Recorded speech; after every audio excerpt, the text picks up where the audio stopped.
Hello, good evening. Let us see if we can start. Hello. Actually, let me start us with a much less aesthetic camera, because if I do this, we have been colonized by one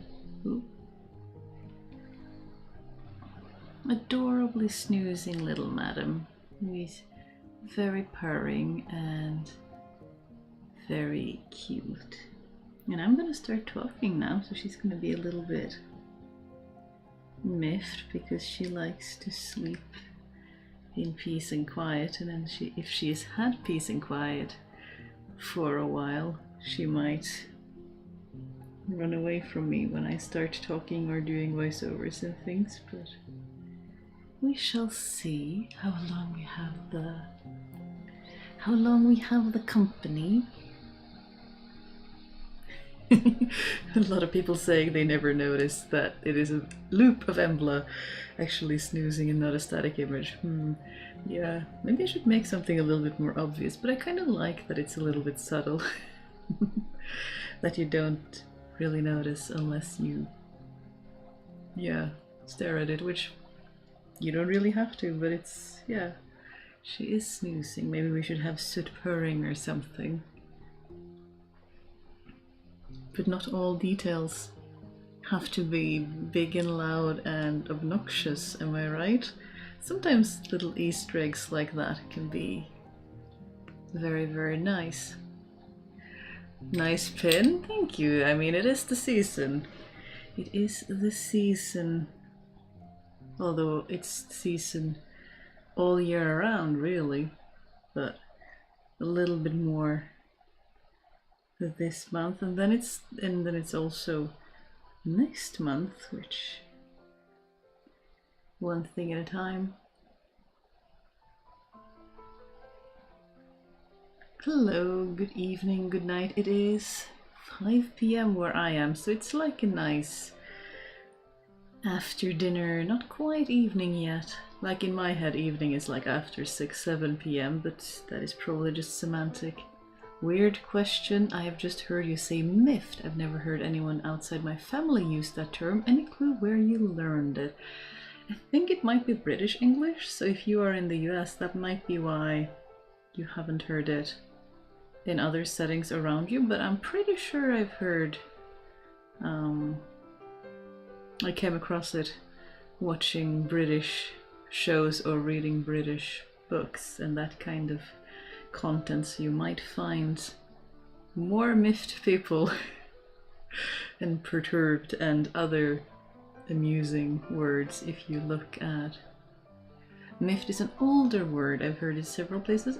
Maybe, perhaps. I mean, I like reading older books, but it might also be, as one of my chemistry teachers would like to joke, that the UK and the US were two great nations divided by a common language because of all the subtle differences in it. And I guess I just get sort of influenced on both sides, and I don't really know which word comes from where when it's all the same. Poor kitty, no peace and quiet. Yeah, it is poor kitty, huh? Snoozing all day and getting all the snacks. My grandmother and her mother used it, so my family does, but I've had to explain it to lots of people in my life. Oh, interesting. I haven't usually gotten questions about it. I don't know if people just get it from context or if they just stay confused. I don't know.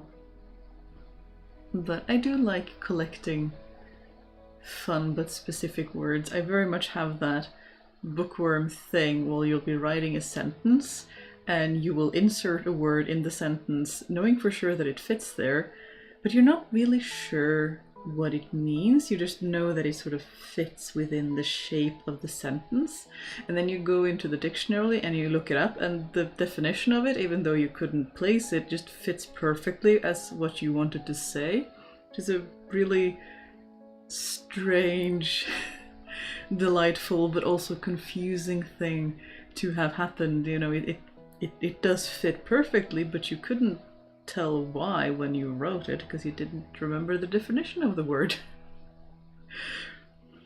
Which I have heard happens to several other people as well, especially when you sort of read a lot and you just get this sort of feel for language and sentences. That is really interesting. I wonder if here in the US it's regional. I live in the Northwest now. I think it was more common in the Midwest where I grew up. I wouldn't know. I think you would be a better person to know about that than I.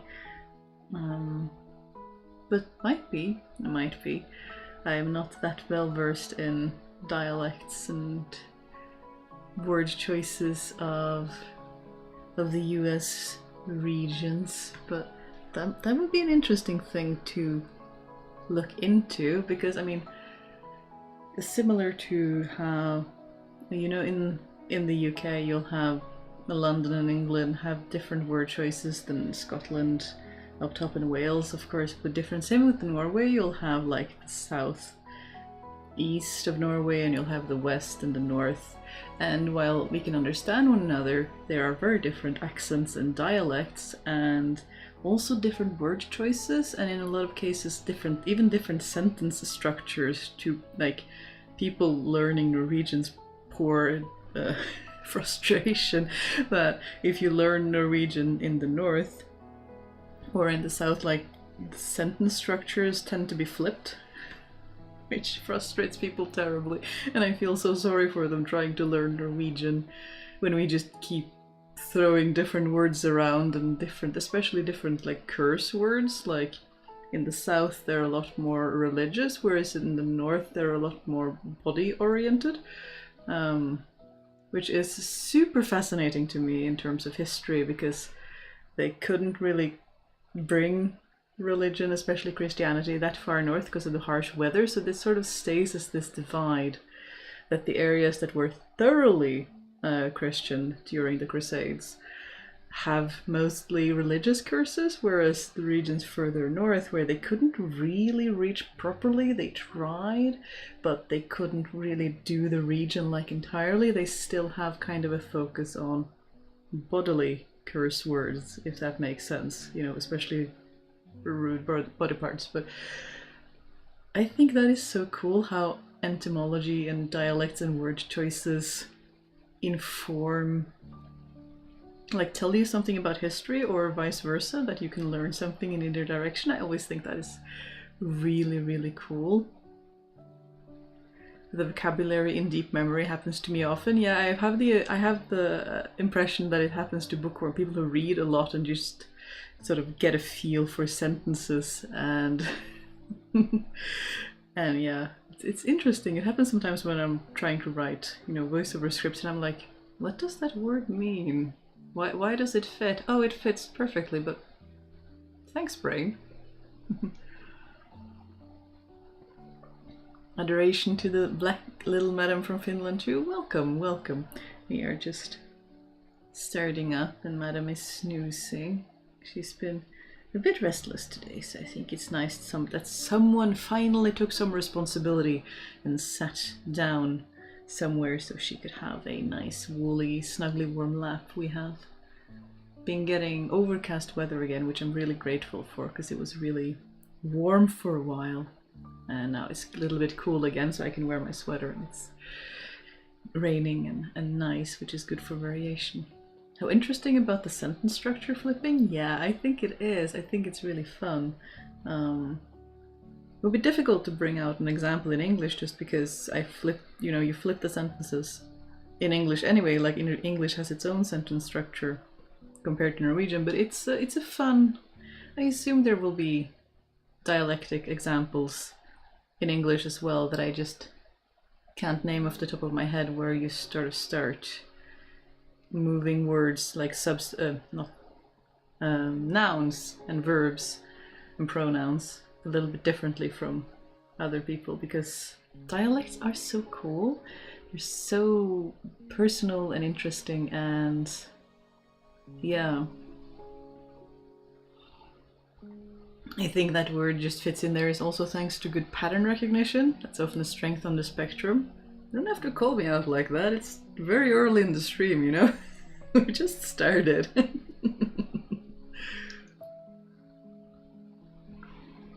But anyway, how are you all doing? Let's see, I think I still have darning to do, but I think that we've been doing darning for a while, so I think I'm actually going to pull out my knitting again, which has been a while. My poor shawl that I started on with enthusiasm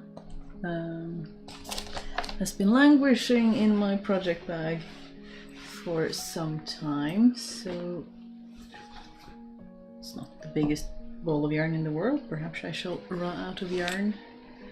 Nah, I don't think it's that bad. I think we shall persevere as it were. But what are everyone else working on or not working on? Maybe you're planning something. We will try to keep our filthy knitting away from the snoozing madam as we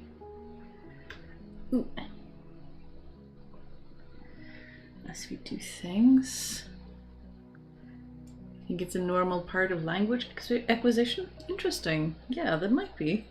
That you just sort of... Because how do our brains process language anyway once we're sort of know the basics of the language? So many good things to investigate and research and do all of the things with.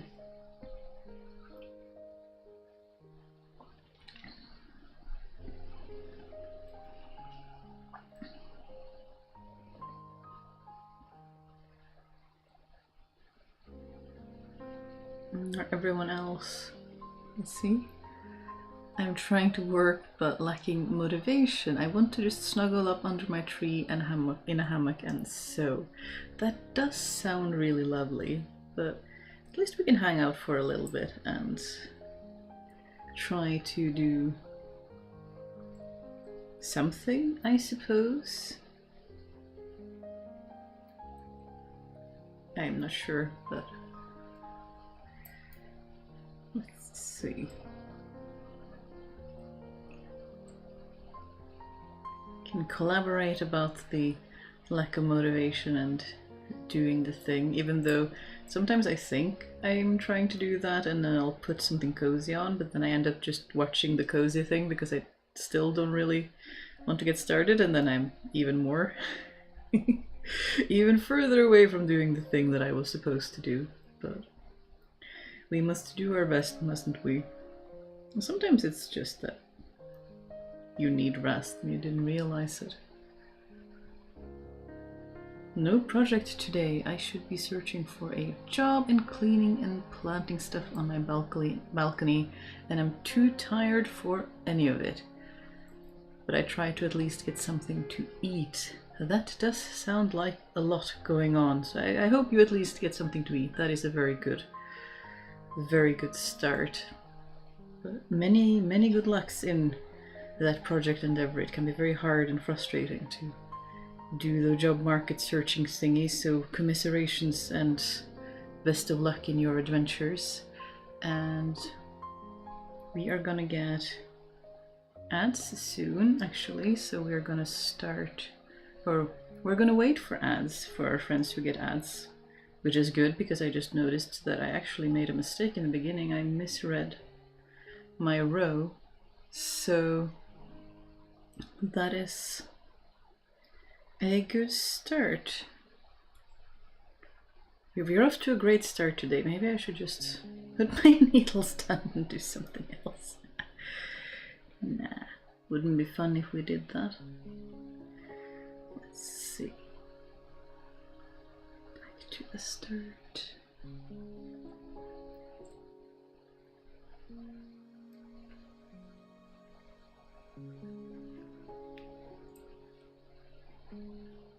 It was a very brief ad break. Good.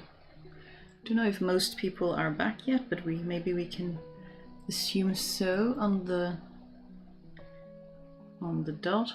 So if you did get ads, don't worry, we pause for ads, or at least I try my best to pause for ads if I notice that they are coming, so you don't miss anything if you get ads. I try to respect the community in that way. Wish the ads weren't so loud. Yeah, I can understand that. It's always so jarring.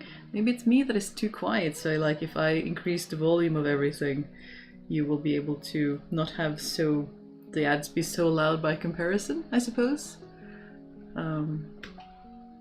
Let's see. I'm taking a beautiful old lace tablecloth that no one wanted and making it into a skirt. That sounds like an awesome project. I love upcycling like that, especially things that like we don't feel are in fashion anymore. It's awesome. I have so many bedclothes and clothes and things like that that I want to make into stuff when I can, among the thousands of other projects going on that is always in the pile getting worked on. I'm currently mending, reinforcing a compression sleeve for when proper winter sets in while waiting for my mother to get home from the city. It sounds like a nice restful project to get started with for sure. Something to do that you can easily put down again when said guests arrive, hopefully. Yeah, Haley too. I always try to start with a dopamine boost, like feeding myself, changing clothes and sending good vibes. Yeah, it's amazing how much differently you can feel when you get up and get dressed and sort of treat yourself nicely for a little bit and then try to do the thing rather than force it straight away. At least that is helpful for me. But I know some people who also just prefers to just jump straight in and just get the thing done and not have to worry about it even for a minute longer than they have to. So to each their own, and whatever works. I have some seaming to do on my Knit in Pieces t-shirt, but it is late in the evening in Australia. Yeah, it is indeed. So I hope you are getting adequate rest and downtime in between all that.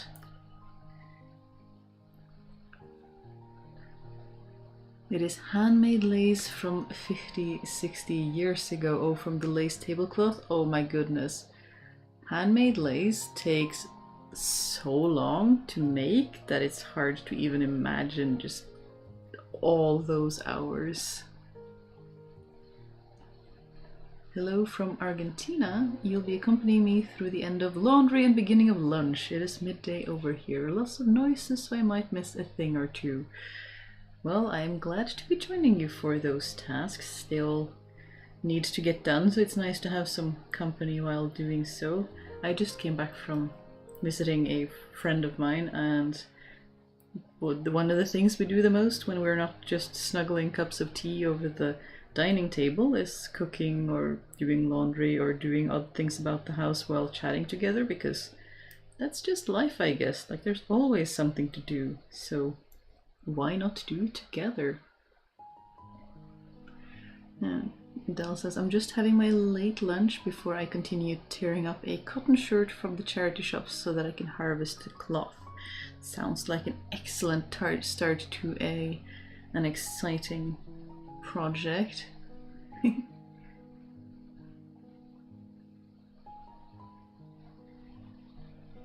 I'm mixing colors. I've been listening to music all day, so now listening to calm chat with a lot of various topics. Oops, is so welcome. I'm glad it can be that. To be a sort of calm end to an otherwise chaotic day sometimes. We all need those little breaks.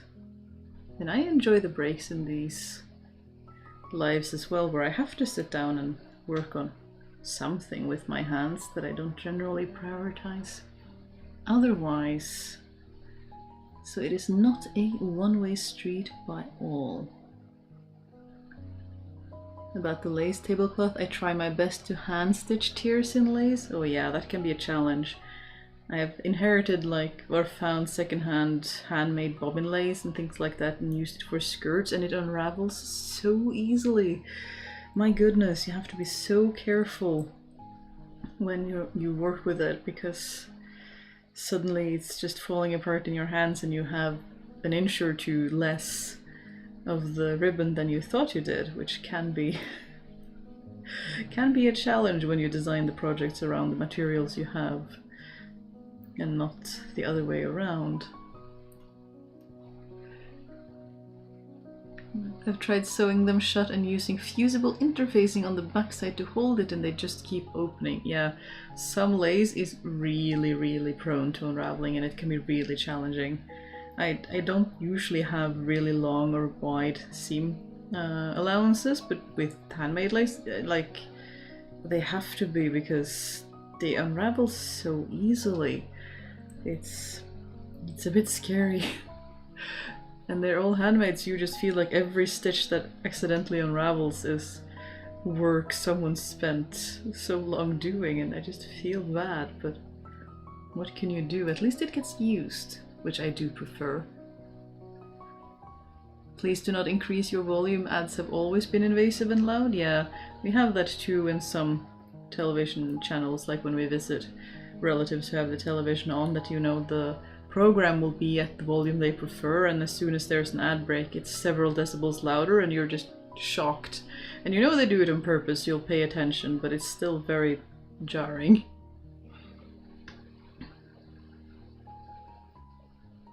Oops.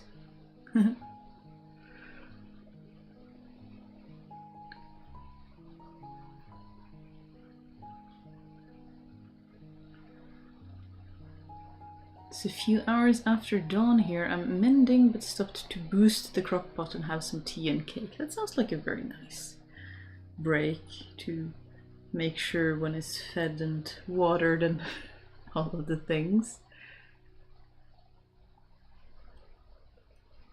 It's a lot of lace and general advice going on, which we love to see. Knowing the lace is handmade by my grandmother-in-law makes the whole process of making it into a skirt very nerve-wracking. I can easily imagine that. That does sound very scary.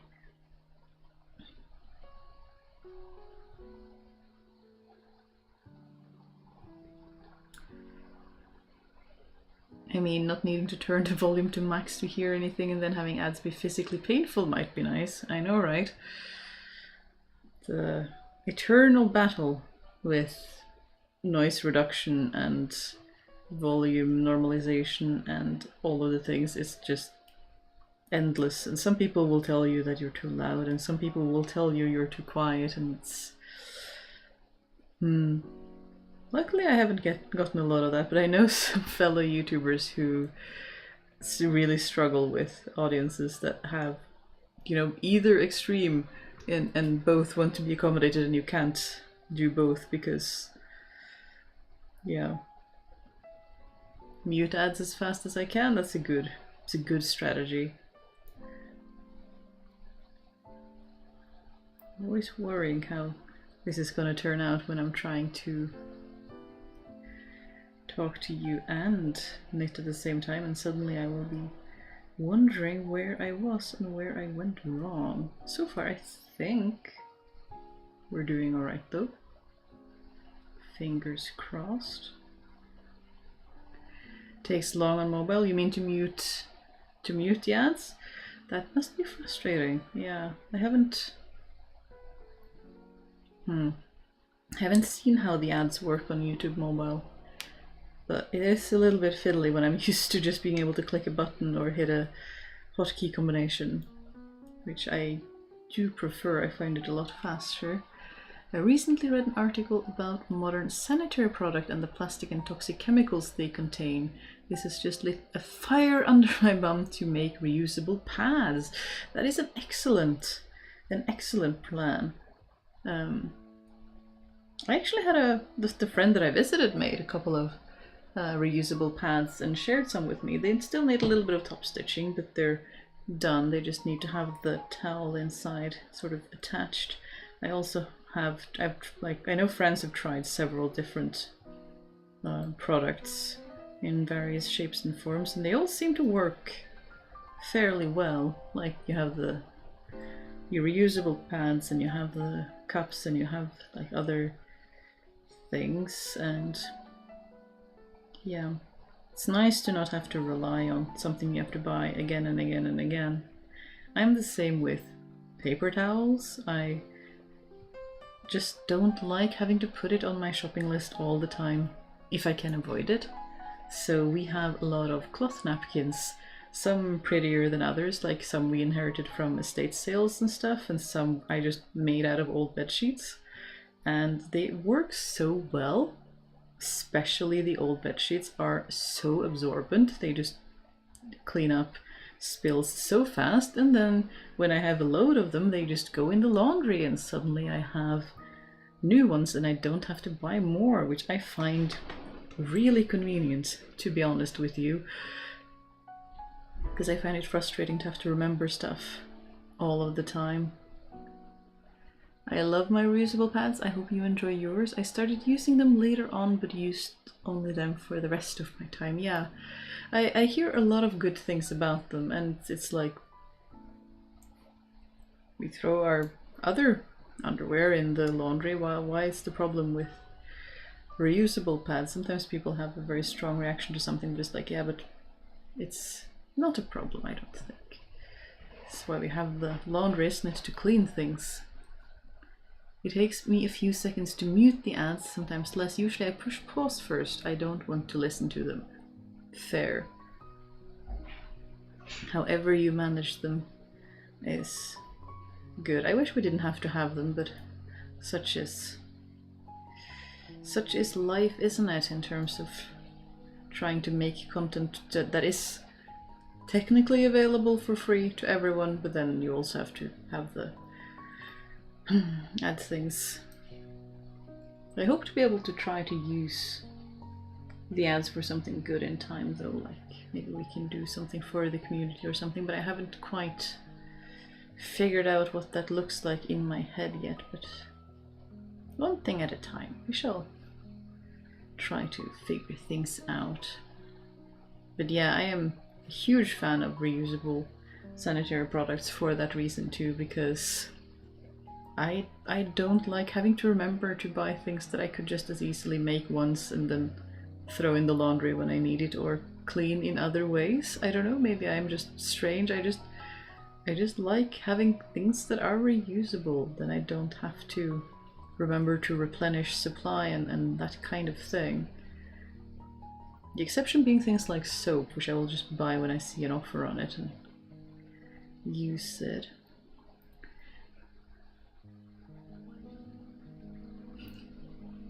Thankfully, the days of needing pads are long gone for me.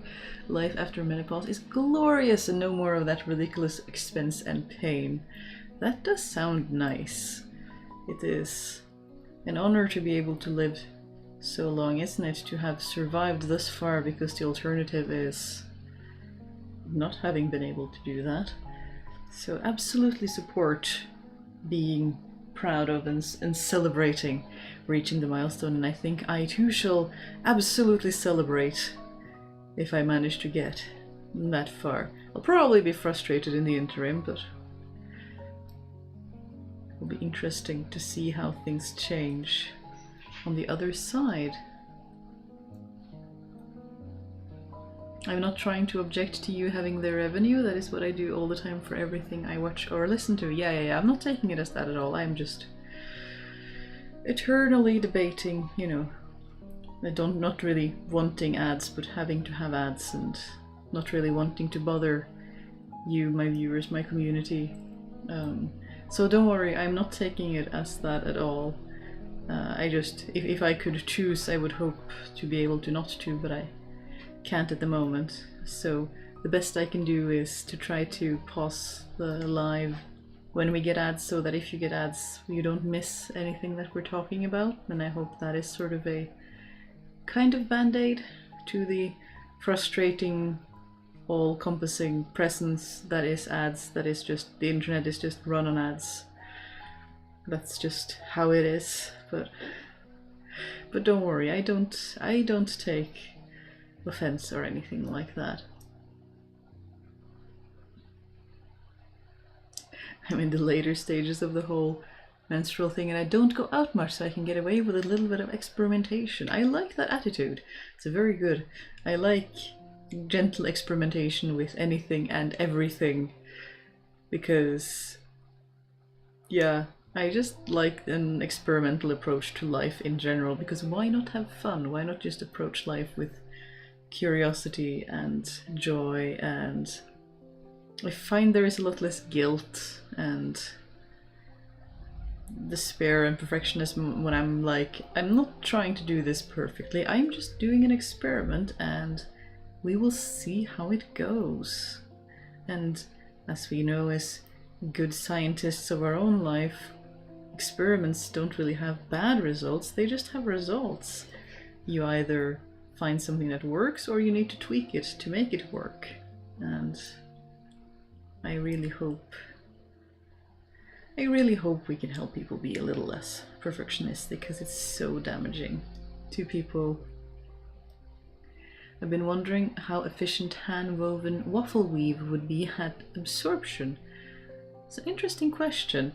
I mean, generally I find that things that have been washed a lot are a lot more absorbent than really new things.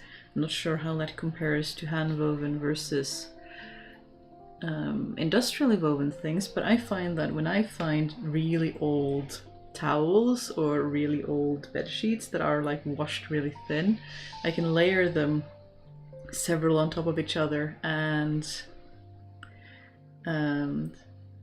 use that, and it's really, really nice and absorbent. So I find that like repeated laundry helps with absorption a lot as well, not just the weave.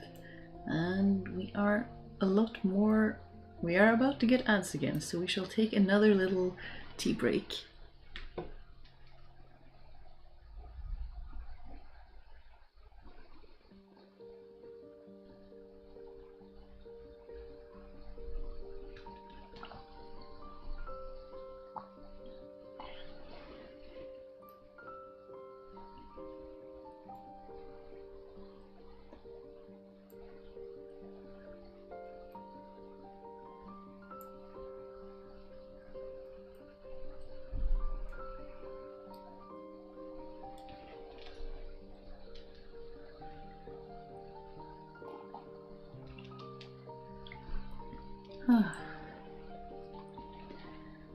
Welcome back if you happened to get ads. Let's see, the Hectic Hobbyist says, I'm very happy to have started using your reusable pads now when I still have many years ahead, hoping to get more so I never have to use disposable again.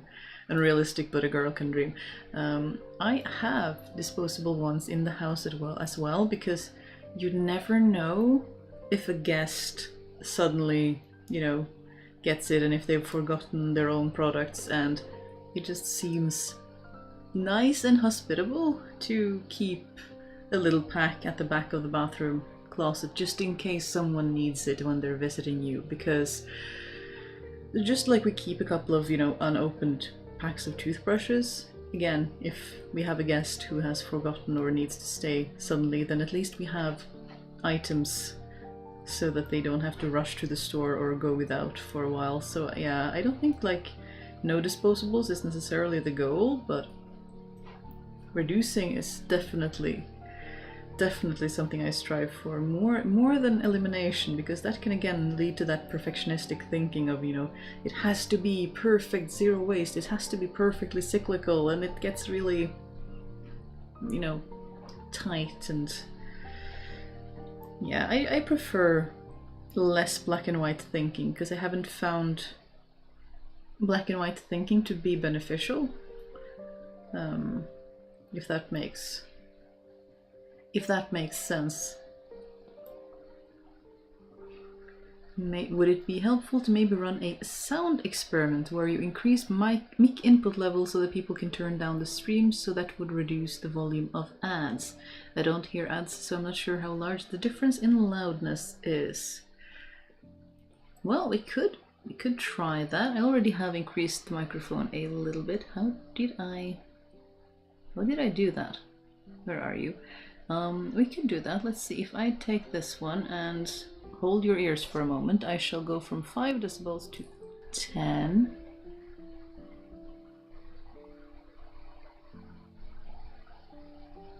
And try not to speak too softly so that your ears get blown out. So if you need to reduce the volume, but so I've increased my microphone output a little bit, and if that means you can turn down the volume, will the ads be quieter as a result? So we're being good little scientists here, trying things out. Experimenting takes more energy though, which you don't always have. I can see how that could be difficult for some people. I don't know, my brain just experiments by default. I can't really stop it. So it's not more energy for me, although sometimes I wish I would do mock-ups for the things I'm sewing, but I can see how if I made it once more it would be better, and then it would be better, and if I save the pattern it would get me something that really fits my personal body in the end. I don't know, my brain just naturally finds experiments positive and joyful, but I get that is not the case for everyone. I read on the Discord, and I think I read it correctly, that someone's granny used to knit ladies' pads. I'm going to have to go at this too, even if I did misunderstand the post. No, I think you were correct. I absolutely think knitted pads were a thing, and what a great way to use if you have leftover yarn that is absorbent and nice. Maybe you'll have to report back on these experiments and how they go. Be curious to see how they compare to other both disposable and reusable products. Instead of starting work, I'm going to report some succulent babies, then fix my skirt, then I'll start work. That sounds a lot like bargaining, but you know your own energy levels and things best. I've been considering trying to weave some with linen, but I have so many weaving projects that had to be put in the queue while I was without any surface to craft on this year, so I have a lot of backlog. Oh no. Yeah.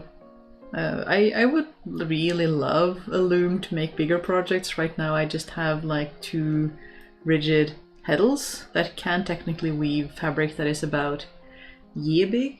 The 2 heddles that I have do happen to work together, so I can actually weave both diamond and herringbone with it, like twills. They work for that, but it's still fairly narrow, so you'd have to go for a while. But in my neck of the woods, the looms that are being given away are traditional Norwegian looms, which are huge. They are the size of like double beds, you know, queen size beds. They're pretty big and they kind of need their own room, which we don't have. And I like small crafts by default because then I have more room for projects.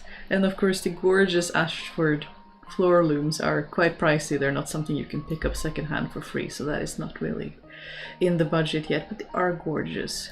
But I love both of them, so we will see if I eventually get a bigger loom, but I don't think it's kind of in the cards at the moment, because where on earth would I put it? It would take up the entire workroom.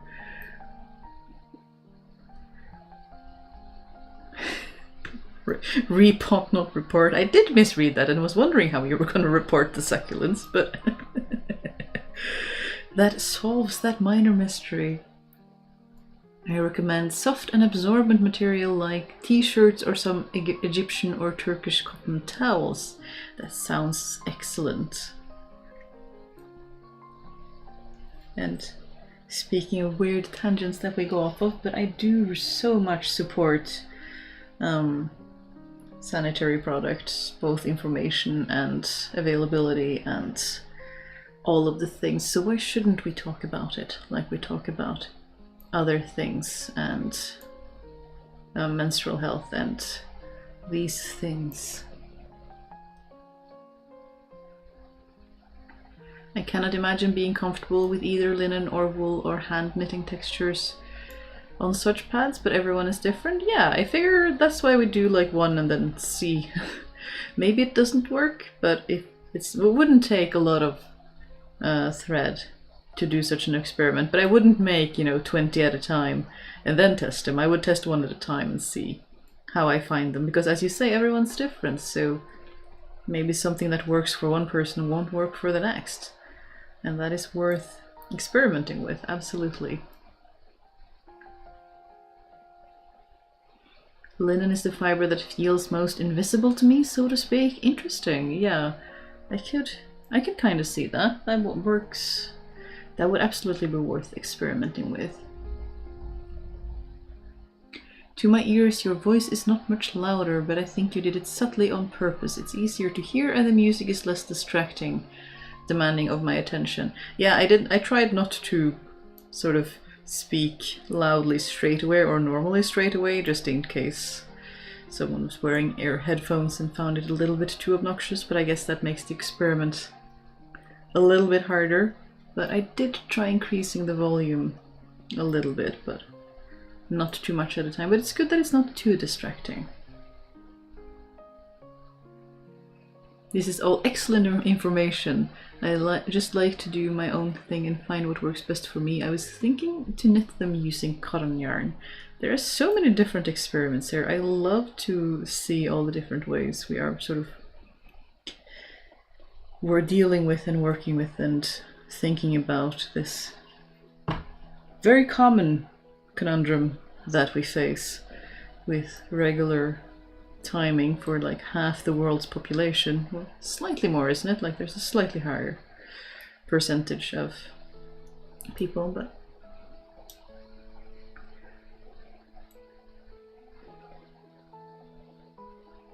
I could turn the volume down by 2. That helps already. That is really good. Let's see how the ads perform when they show up. I have already completely lost track of how long it was hence, but we shall see when they show up. I have cotton flannel pads, way more comfortable than single-use one. Oh, that does sound really nice.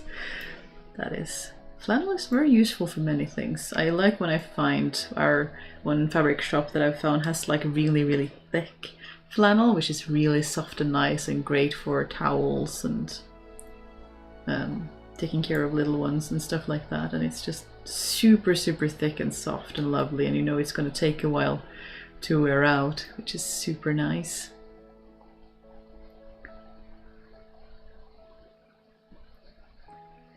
Agreed. Subjects they advertise are fair game to speak of publicly, in my opinion. That is a good point, because they do advertise them heavily, don't they?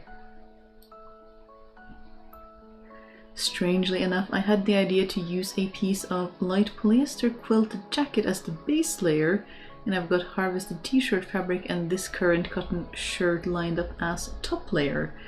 That sounds like a plan. Planning to gather a few different cloths to try out. That sounds very experimental indeed. Absolutely support trying out different things and see how you like different things.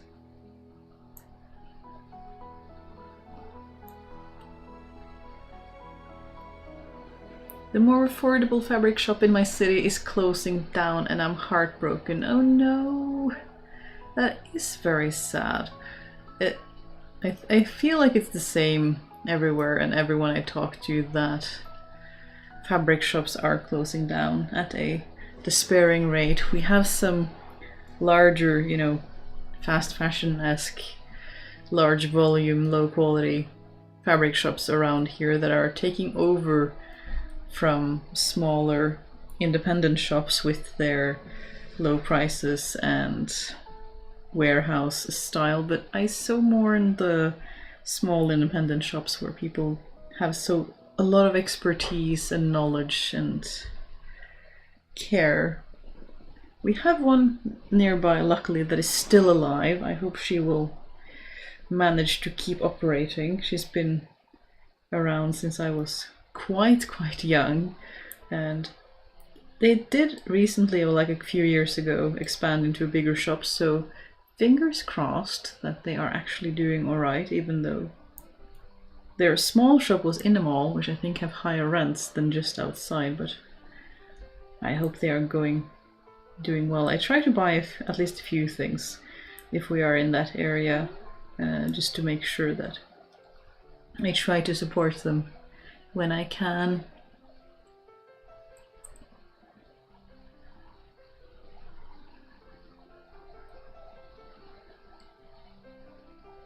The pads eco shops are selling are usually have some kind of waterproof membrane as the second undermost layer. Yeah, that will make them mimic the regular disposable pads, because that is always something we need to look out for, isn't it? But yeah.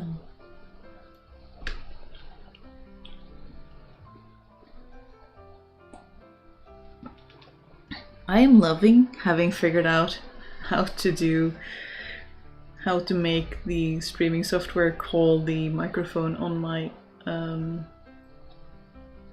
camera rather than having to wear a lav mic, because that means that I don't have to worry when I am putting things accidentally close to my chest, or if Soot is trying to chew on cables or anything. So that is very convenient, and one less thing to set up, which is always nice in terms of spoons like we were talking about earlier, and the spoons to do things, and how it's difficult when the tasks grow up over your head and you just want to not do the thing anymore.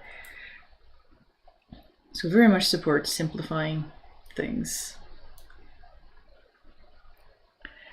The jacket was from a charity shop and torn badly in places because I wore it while gardening. Couldn't be bothered to repair it since it's synthetic, so I'm just curious to see if it would work before I send it for recycling. Interesting. Yeah, when I first started mending my clothing, I didn't have the preference and awareness around natural fibers that I do now, and I did try to repair a couple of polyester synthetic garments, and the noise the needle makes when you pull it through the plastic, like at least for the garments that I had, it went like really squeaky, really annoying. Every time you pulled it through the cloth, and it was also quite difficult to pull through the cloth, like the needle got sort of stuck as if the fabric was slightly sticky, not really, just that there was a lot of resistance in pulling the needle through.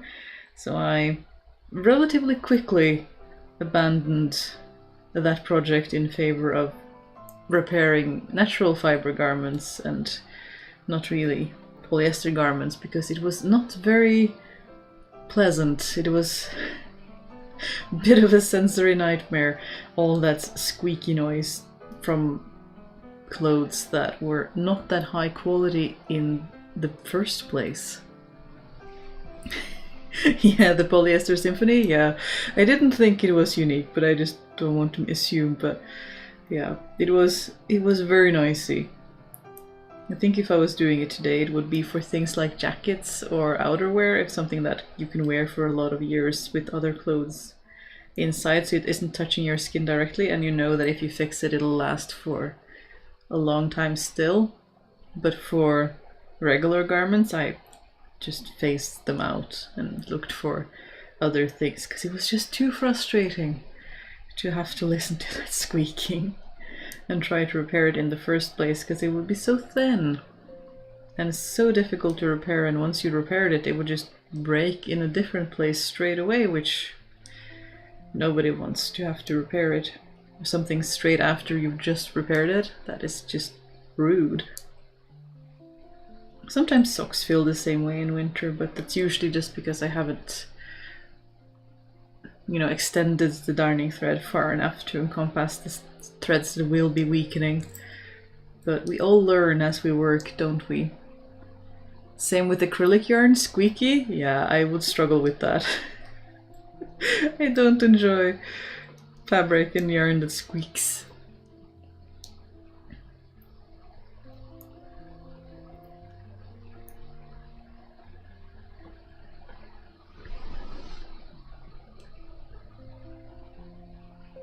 It's a little difficult to knit while you are being adorable, madam, but we do so appreciate our feline companions. And we are going to get ads soon, so I guess we get to check our little experiment in terms of if the ads may be slightly less obnoxious than before, although we only turned up the volume a little bit.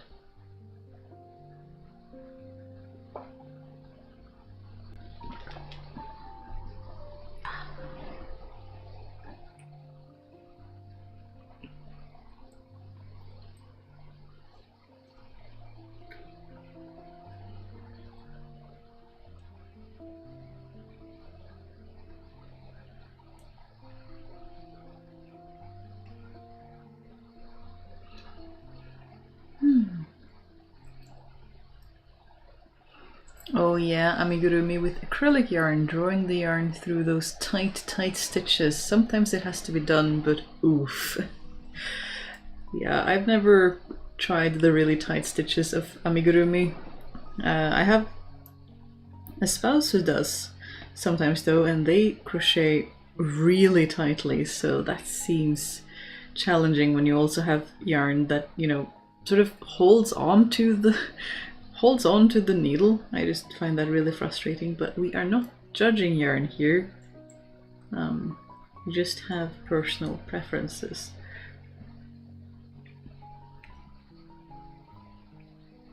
The volume was much better? Oh, that is great. That is really, really good. So hopefully we can mitigate the shock of the ads a little bit at least in that way. That is good to know.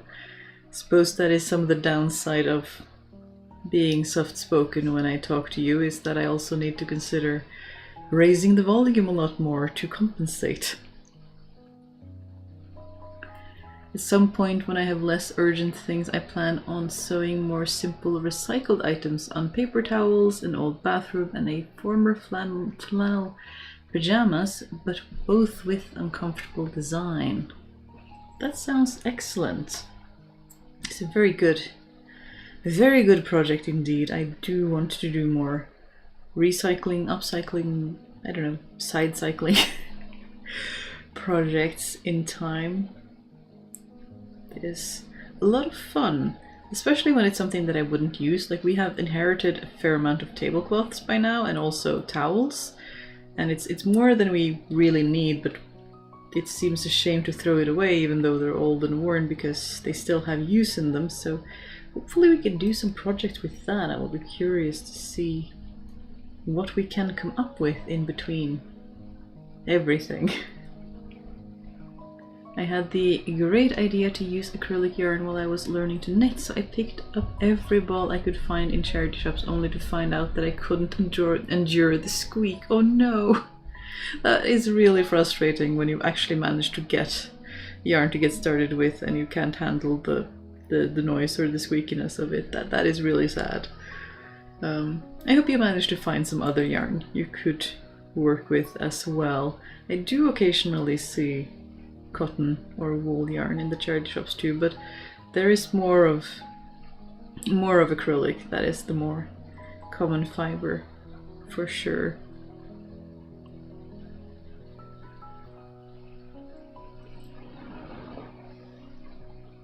Madam, you're gonna fall off my lap if you keep washing so intently. You're sort of washing your weight over to the other side.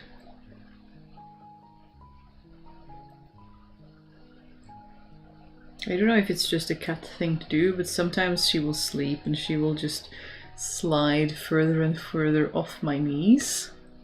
And I don't know if it's just that she's so deeply asleep that she isn't noticing, but she just seems to just accept it and wait until I grab her and stop her from falling off. It's like, it's nice if you trust me, if that is the thing, but you could also catch yourself before you fall off. Just saying, before you dig all 4 sets of claws into my thighs if I don't catch you. But that is sometimes how that goes. Is that your As You Like It shawl? It is indeed. I started almost instantly after finishing the black one for my friend. I started on stream this white one that just because I wanted to make another one, and it's an easy enough project once you sort of get to thinking of it, and then it has been living in my project bag for weeks because lots of other stuff has been happening. So I'm finally picking it up again and giving it a few hours of work. I don't know if you can see the pattern properly. Let's see. But on that live stream many weeks ago, you voted on flowers to be the next pattern, and so here we are picking up where we left off and doing the flower pattern after having done some snowflakes and some gothic arches.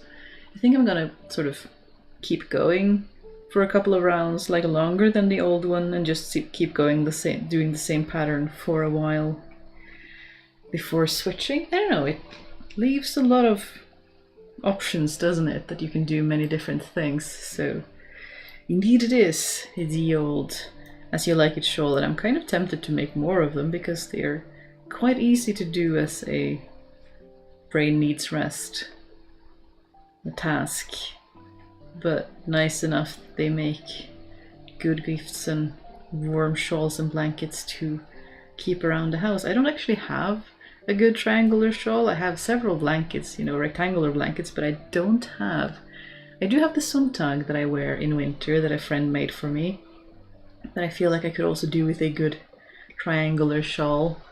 So here we are seeing how big it will be before I am fed up and just cast it off just because I want to. Oh, I now just buy wool jumpers with holes in them and rip them down to harvest the yarn, or buy yarn on cones, which is cheaper. I did that as a child. My mother would do the same thing.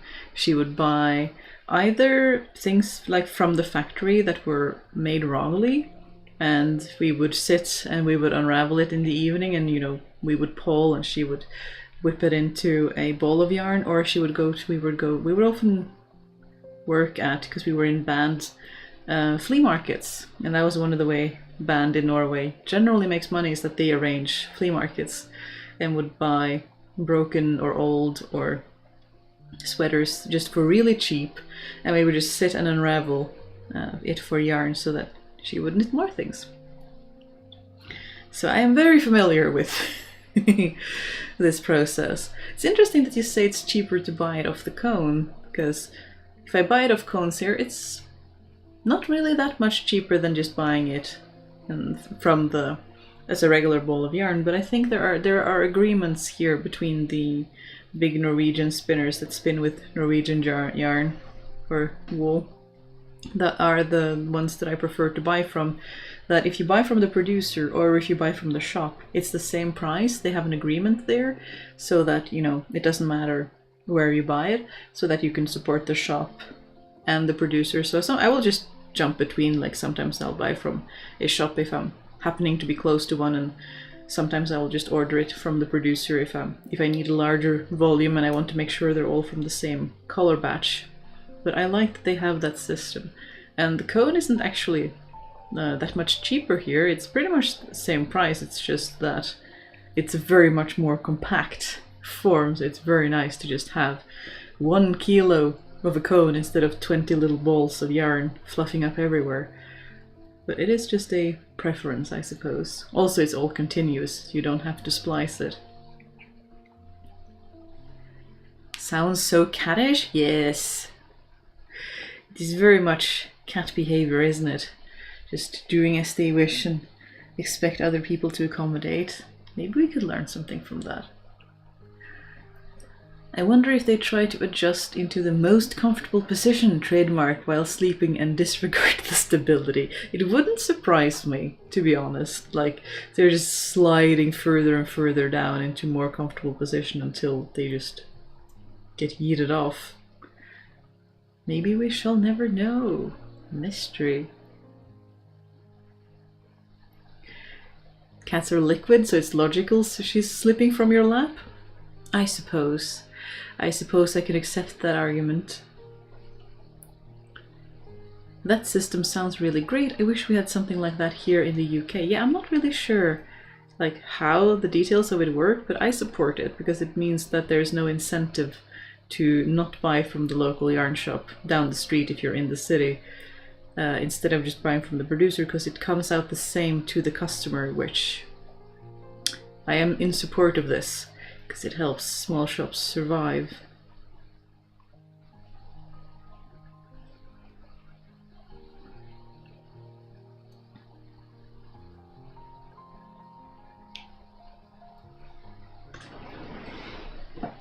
Where did my water bottle go?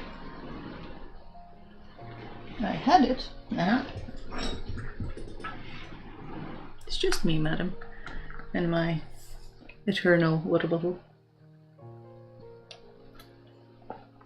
I really like these. I never had a thermos cup before, and I just use it as a water bottle because it stays cold.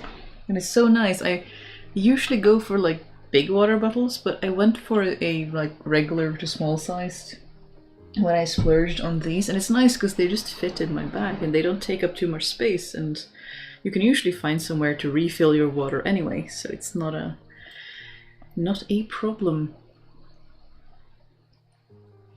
I can understand that wool yarn is significantly cheaper in the Scandinavian countries compared to the UK. I am not sure that it is. My only thing that when we lived in London, because spouse was studying for their undergraduate degree there weren't a lot of yarn shops, so I suppose it might be more difficult to get because supply didn't seem as high. I don't know if that was just because it wasn't fashionable or if we lived in the wrong parts of London or what it was, but it was hard to find supplies to begin with. So I'm not really sure how the prices compare, but generally, at least back when we lived there, prices in the UK were generally lower than in Norway, since Norway is very expensive.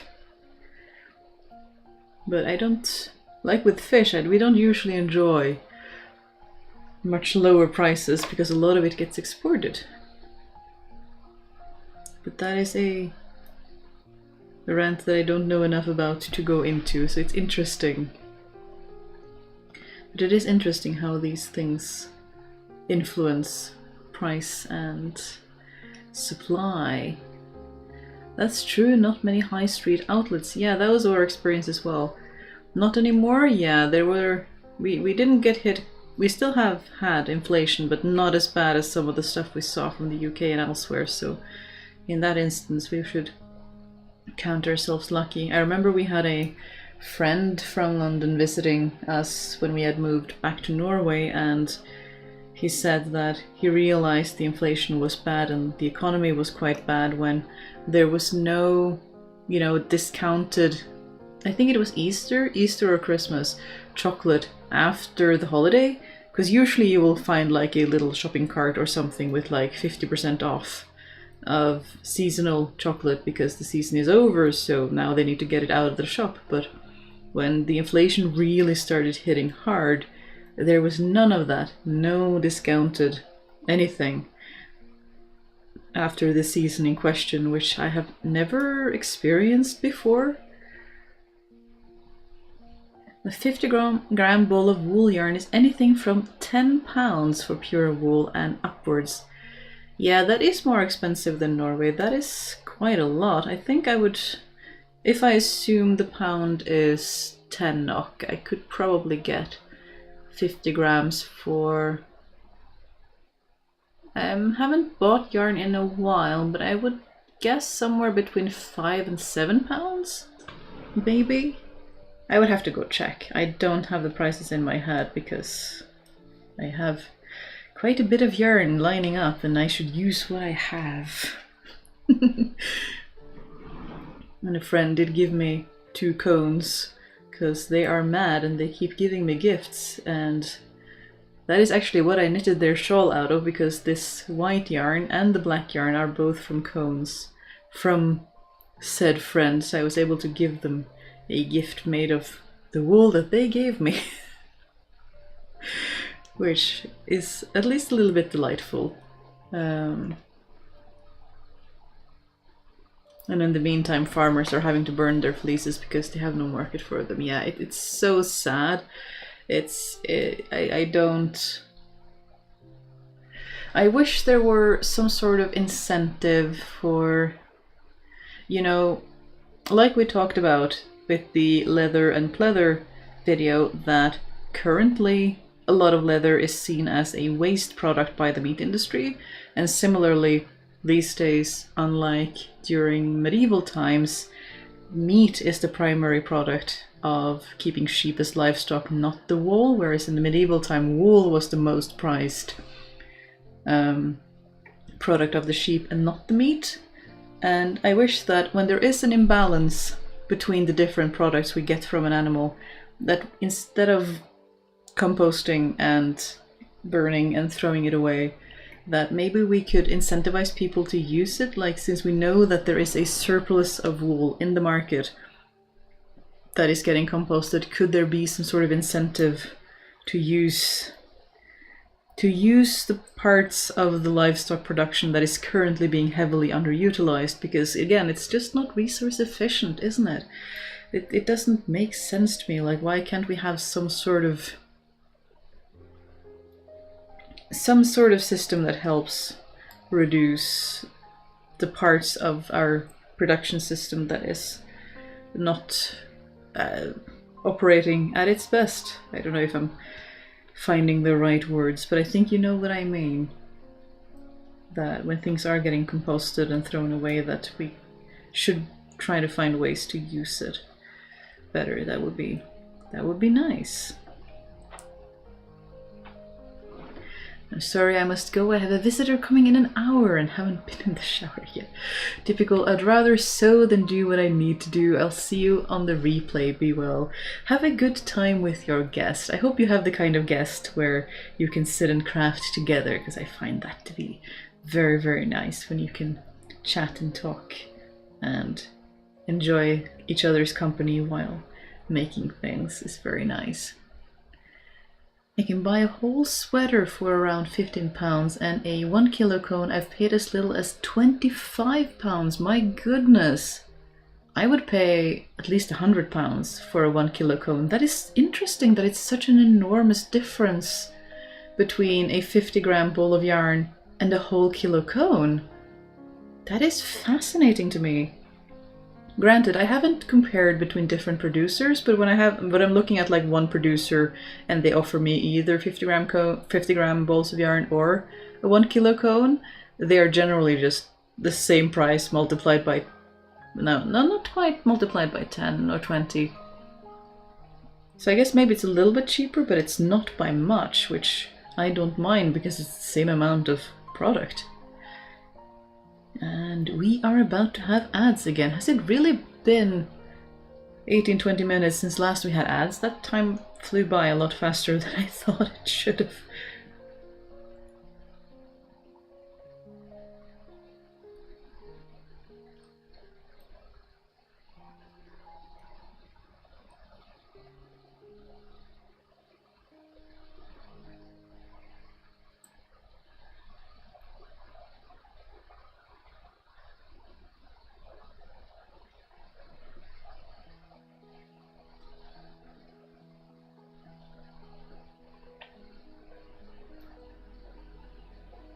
I really like patterns where I can see where I need to do something, so I don't have to count rigorously, because I can study the pattern previously and be like, yeah, you are supposed to be over here. Let's see. The fact that so much wool in Europe is imported from Oceania is so ridiculous. Like, not only the fact that local wool gets destroyed, but the environmental impact of the shipping. Yeah, I agree. Shipping is one of those environmental costs that often I feel like gets forgotten when people do like life cycle assessments. Well, not a proper life cycle assessment, but when people look at the environmental impacts of products and try to buy the most sustainable thing, they often forget that shipping and transport and moving things about on trucks or trains or big ships are very much a thing and use quite a lot of fuel. I can't remember how big transport was compared to the other big polluters, but it's pretty big. It's a pretty large chunk that it would be nice if we could do a combo of pulling production a little bit closer to home for everyone, like everyone doing a little bit more in their own local part of the world, which would do the double whammy of both making regions more resilient while also reducing shipping costs. Like that seems like a good thing. Have to go. Have a nice time, everyone. Farewell, Lee Art. Have a good wherever you are going. We shall keep ranting about wool and stuffs and things. With quick googling, I found 50 grams of wool yarn for about 4 to 5 euros if it on sale, even cheaper. That is not the best quality company, but the most common one, which you can find in supermarket. Yeah, that sounds like prices that would be similar in Norway as well. It's difficult to... And then it's difficult to know. I found that in Norway, when you buy wool in the supermarkets, if they have big logos of the Norwegian flag, because the Norwegian flag is not protected, the wool probably did not originate in Norway. Sometimes it's spun in Norway, but the sheep, the fleece, does not necessarily come from Norway, which a lot of people think. So I'm generally wary of, again, I stick to the small handful of companies that I know source their wool locally, which in terms of wool production is generally within Norway where I'm living. Which is one of the reasons it's so hard for me to think about sponsorships and things, because I want you all to buy things locally to you. And if I get a sponsorship, even with a really cool Norwegian wool producer or something like that I really support, a part of me don't want you to buy from them, even if they're really cool, if you live in the US, in South America, in Australia, or in Japan, or in South Africa. Like, why would you buy from my awesome, cool, local Norwegian wool producer when you probably have an awesome, cool, super amazing producer of wool much closer to you that we can support, instead of shipping things around the globe 10 times before it gets to the consumer and gets used? That is such a... I think pet peeve is the wrong word, but I get so like, I really wish. And then you have all the people asking me to do reviews of products and recommend companies, and I'm like, I can, but also I don't really want to, because when I look for a company, I look for a company local to me, which is very different from what is going to be local to a lot of you if you are in the US or Australia or what have you. And if I try to do it region by region, that sounds like an enormous project that I shall never finish doing. But I just want everyone to have amazing local producers, and local can be very subjective depending on the not the field, but like what is being produced. Again, in Norway there are a couple of spinners that I consider local just because they source their wool in Norway and spin in Norway and then sell in Norway. They aren't even, I don't even count how many miles they are from me. It's just that they all do their job in Norway, as opposed to buying fleece from Australia and shipping it to being scoured and then working. I guess a lot of the scouring in Norway actually does happen in the UK, because we don't have large scouring facilities, so they do take the Norwegian wool and they ship it to the UK. I don't remember where, to get scoured, and then they ship it back to us for spinning, because we don't have large scouring facilities. But I still consider that more local than, again, buying wool from Australia or Asia or something like that and then shipping it halfway across the globe and then spinning it. Like, it's frustrating, all this learning about stuff and things not being resource efficient. Come on, resource efficient. We like efficiency because it brings me joy, and then I get frustrated when it isn't super efficient. Cones require the average crafter to look outside the box and go against what the marketing is telling them to buy. Interesting. Yeah, I am weird in that regard, because I have friends who prefer cones because they're much more space efficient. They don't take up as much space, even if you have to buy them online, and it's just faster. You just can keep knitting endlessly without splicing. But I guess it's a little bit harder to move about. But I have friends quite far off the beaten track, so my normal is probably different from what everyone else is usually marketing to, I would suppose. But I'm a very big fan of wool on cones because I can also pull it straight onto a loom to weave with without getting a lot of knots to struggle with. So it works for both knitting and weaving, which to me is superb. I do so like multi-purpose products that are easy to use in both instances. But it's a good point because you don't see cones in yarn shops. You just see the cute little balls of yarn of 50 grams or maybe 100 grams that are much easier to move around and also cheaper to buy, you know, a single unit of if you just need one. Whereas a cone is an investment. It'll last you a while.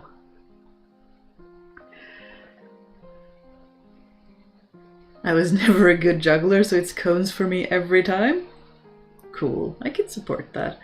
I sometimes like to wind them into balls of yarn like here because they're more transportable, like lugging my 1 kilo cone around, and or 2 if I'm doing color work gets a bit heavy. But I'll buy the balls of yarn sometimes if I just want like one color accent, like I have some ideas for autumn that I actually bought yarn for last year. So I did buy some yarn last year, but I just bought like a few balls, a few colors to accent the black and the white because I have some stuff that I want to make. And I guess we are getting on to that time of year again soon, so I hope I will have time to do it. But that is like because I don't think I will use all of it to make the thing. I just need a little bit of an accent. But I do absolutely support cones. They are very, very useful.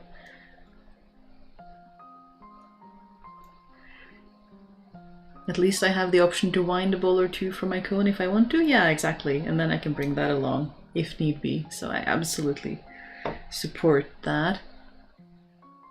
Just having wool yarn in the supermarket is surprising to me. You could cycle through wool producers from different regions. Oh, that sounds like a lot of work. That sounds like an awful lot of work. And so many projects that we want to be doing. And would it last is always my question when you do reviews. Would they last? Because sometimes people go bankrupt, or people change, or people get bought up by different companies. I guess companies is the correct word, not people.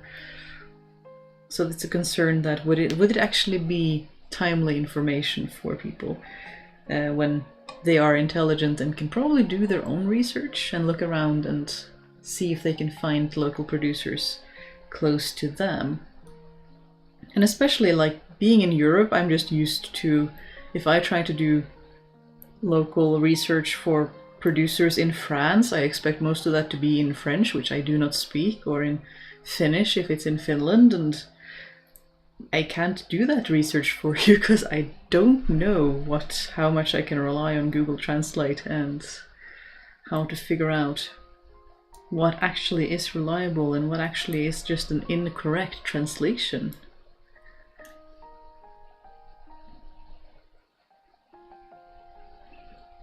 But I hope, like, just talking about how I value looking for someone who I know spin their wool from Norway rather than import it from wherever they want to. Oh, I meant with sponsorships rather than reviews, but it was mostly a joke. Yeah, that's fair. I'm a bit slow on the uptake with the jokes sometimes, but that makes sense. That could be a little bit... That could be fun, I suppose, if they actually want to work with me. I get the impression that the wool producers want knitting channels specifically, and we just do any which topic we want, don't we? So long as it's on fiber-related topics, which is fun. But maybe one day we shall see. I still haven't agreed with myself in my own head about that, because it's... As soon as you take a sponsorship, that is... But that is again how the internet works. Like, the internet is run on ads and content creators run on sponsorships. But I do want it to be something that I can actually stand by and support. And... Are we getting a thunderstorm again?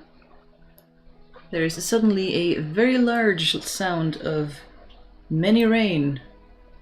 on my window. So let me just check the weather forecast real quick, because goodness knows this house is old and not grounded in the least. So if there are thunderstorms coming, I will have to stop the stream because it will be unsafe for my workstation to do that. Let's see. Forecast doesn't say thunder, but right now it says maybe thunder. Let me just unplug my power cord for the moment, just to be safe. Let's see, where were you? Where did you go? There. How was the travel and visit to your friend? You still managed to post a video about different types of leather. I was nodding along to the near non-existent durability of fall leather. Yeah, that was scheduled.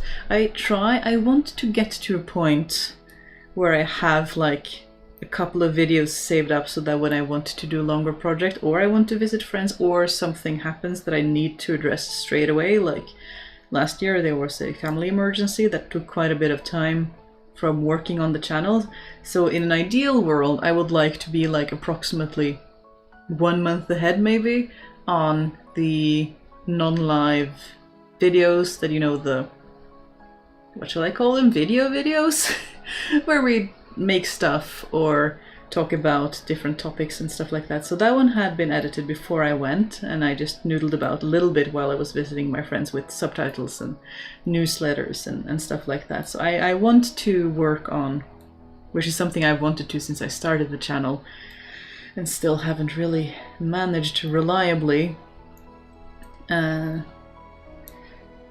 be a little bit ahead so that I'm not constantly butting up against the deadline, because I find that quite stressful, and then I don't feel like I can make good long-term projects for you, because I really want to do that. I want to cycle between, you know, shorter projects and longer projects, but to be able to do that I need that little bit of buffer of time by having a couple of projects already lined up and ready to go, so to speak. I hope to get there one day. We're not quite there yet, but we do the best we can. But it was a very nice trip. It is a very dear friend. We had a very good time chatting and drinking tea and doing stuff about the house and talking sustainability and sewing little cloth bags, because what else are you supposed to do when you suddenly get a quilter's hoard for very little money and you have all of these sort of half-meter, not even, pieces of cloth, and we just cut them up into little bags for various projects, or just carrying anything really. I find that cloth bags with drawstrings are always really useful just for storing things when you're packing or need to separate things or what have you, and just lots and lots of chatting. We didn't actually, I did bring this knitting and I managed to knit one of the nights and not any of the others, because we were just running around doing stuff, being busy, having fun. So it was a very lovely visit, and I hope to do more of those in time, but we will see how things progress. But it is planned to try to visit more friends in the time and years to come, because I do want to take the time to do that. That is quite important to me. I am very fond of my friends. I think you could find help for finding wool producers around the world in Ravelry. That is a good point. That is a very good point. So we shall maybe, but there are, goodness knows, there are already hundreds of video ideas bouncing about in my brain, and not half enough time in the world to do most of them. So we shall see. Greetings from Alaska. I think for me there's a certain sentimental feeling I have for knitting with yarn from Norway, because my grandmother was Norwegian. Makes me feel close to her. That is sweet. That is very sweet. As a marketer, there is a lot of globalization and politics that go into marketing and selling to other countries. I'm in biochemistry, for example, and the Biosecure Act is causing researchers to flee purchasing from Chinese entities, so American entities like mine benefit from that, but then it also makes it tough for us to supply to Chinese researchers. There's always a trade-off in any globalized trade. Yeah, that is super interesting. I know so little about how that works other than me wanting to try to support local producers and marketers, but it's so fascinating. Like every time you're in chat talking about marketing, Haley, I'm super fascinated because that is a world I know very little about.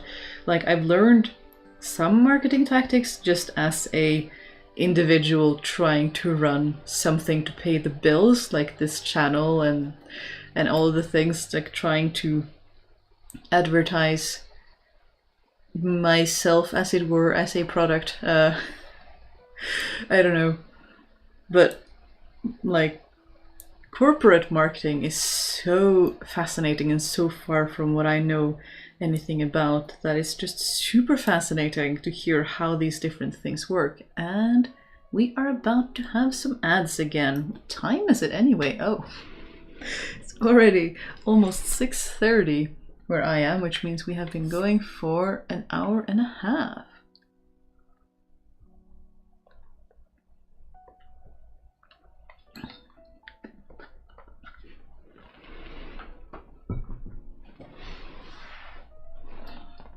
So it actually hasn't escaped while I have been chatting along, which is new for her, but she seems to be just enjoying the warmth and the quiet and all of the things.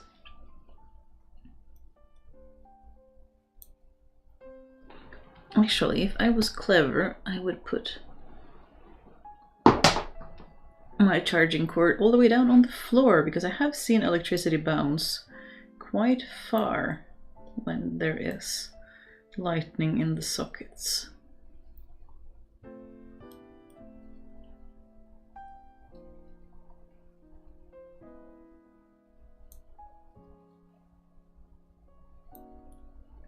Maybe a channel for local yarn producers on Discord. We could share our finds. That is possible. Absolutely possible. We could also just talk about it in the general fiber chat, and I could pull out, if need be, into the fiber resources, or even have a resources for fiber suppliers, so that we could collate them all in one place. So that's absolutely room for working on building resources that we could share with each other and have them separated by probably continent. Like, how local do we want to go? It can be difficult when there are so many of us, but there's absolutely room for discussing that in the Discord, and we can gather the resources and try to help each other out, because we want to support local, don't we? And of course, politics, policies, and practices are not always ethical, and different countries' cultures have different ethics, complicating things even more. Yes. And different cultures, like you learn this just by, I mean, when you're a researcher, you know all about this already, but when you work with researchers from different parts of the world, they just have different ways of thinking, different values, different things that they prioritize, different ways of arguing how things should be done. It's super fascinating. It's always been really interesting to me to talk to people and hear how they think about their work, how they think about their place in the world, how they think about science and research and different things. And yeah, it's super interesting when you get into those discussions with different people and you realize that their worldview is different, that they're coming from a different place and attacking the problem in a different way. It's super, super cool, I think, and super educational, because that's the most important thing I think higher education taught me. Is like it wasn't the courses that I attended or like any of the exams that I took, it was all the people that you met that came from different parts. I mean, in some cases, just different parts of the country, but having very different childhoods and backgrounds, but also different parts of the world. And learning that what you think of as normal, because when we're children, most of us think of our childhood and our situations as normal because that is what we see every day, that is what we're used to, so we just think everyone experiences similar things. But one of the most valuable experiences to me has been meeting people and talking to them and learning that even the most insignificant thing to you can be really strange and different to someone else, and there's no such thing as normal. Everyone has different experiences, and that is super, super valuable, and has been more valuable to me than the education itself is, meeting people and talking to people and learning about people living in different parts and having very different upbringings and experiences. Just the absolutely most valuable part of growing up, really. It's a good point. If I wanted to share my experimental findings on ladies' pads, where in Discord would be a good place to put it? It's a little bit up to you. Let's have a little bit of a look. I would think the sewing is a start.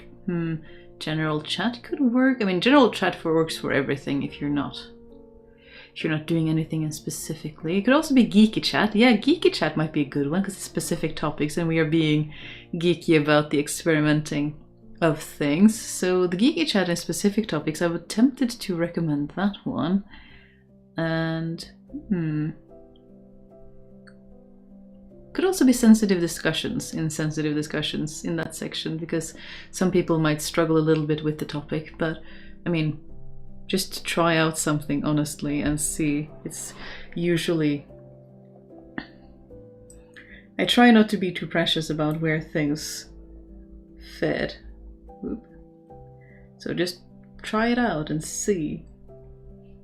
It'll be great fun to see how things are doing. I so agree. Our ancestors knitted because they have to. I knit for fun and learning. Yeah, and that is a point that I know, like Evie from Gillian Eve talks about a fair bit as well, that spinning has caught on as a hobby these days and people are having a lot of fun doing it, but it's very different to spin when you have to spin every single thread in every single garment and tapestry and linen and all of the different things. Like, it hits differently when, if you don't spin, your family may not have any new clothes and you might have to you might not have enough things to keep repairing what you have, whereas you can just spin because it's fun and addictive and repetitive to spin. There are two very different mindsets, and it's always interesting to think about how even doing the same activity, it's very different mentality. Like when we grind flour on a stone quern, I suppose, on Viking markets to show children and let them try for 1 minute, 5 minutes. It's a very different experience to if you don't grind the flour and grind the flour every day. You're not gonna have bread, you're not gonna have food in the way that you're used to. And I find that I will get stuck in thinking about those things, because even if it's the same activity, it's the same activity but coming from a different perspective.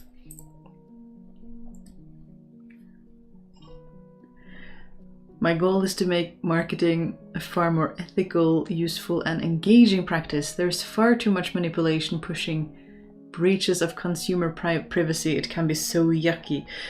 That is so interesting, because we hear, like, a lot of people, when they hear marketing, they think like sleazy car salesman, don't they? So it's difficult. But yeah, more ethical marketing is super, super cool, and something that I hope will get more traction. And I have to think, because where was I? Yeah, sorry. Luckily, there's a significant shift and push within the field to develop and require more ethical practices. That is really, really good. I assume they're starting to get more books about the subject as well, because as more people gain interest, that is generally what happens. And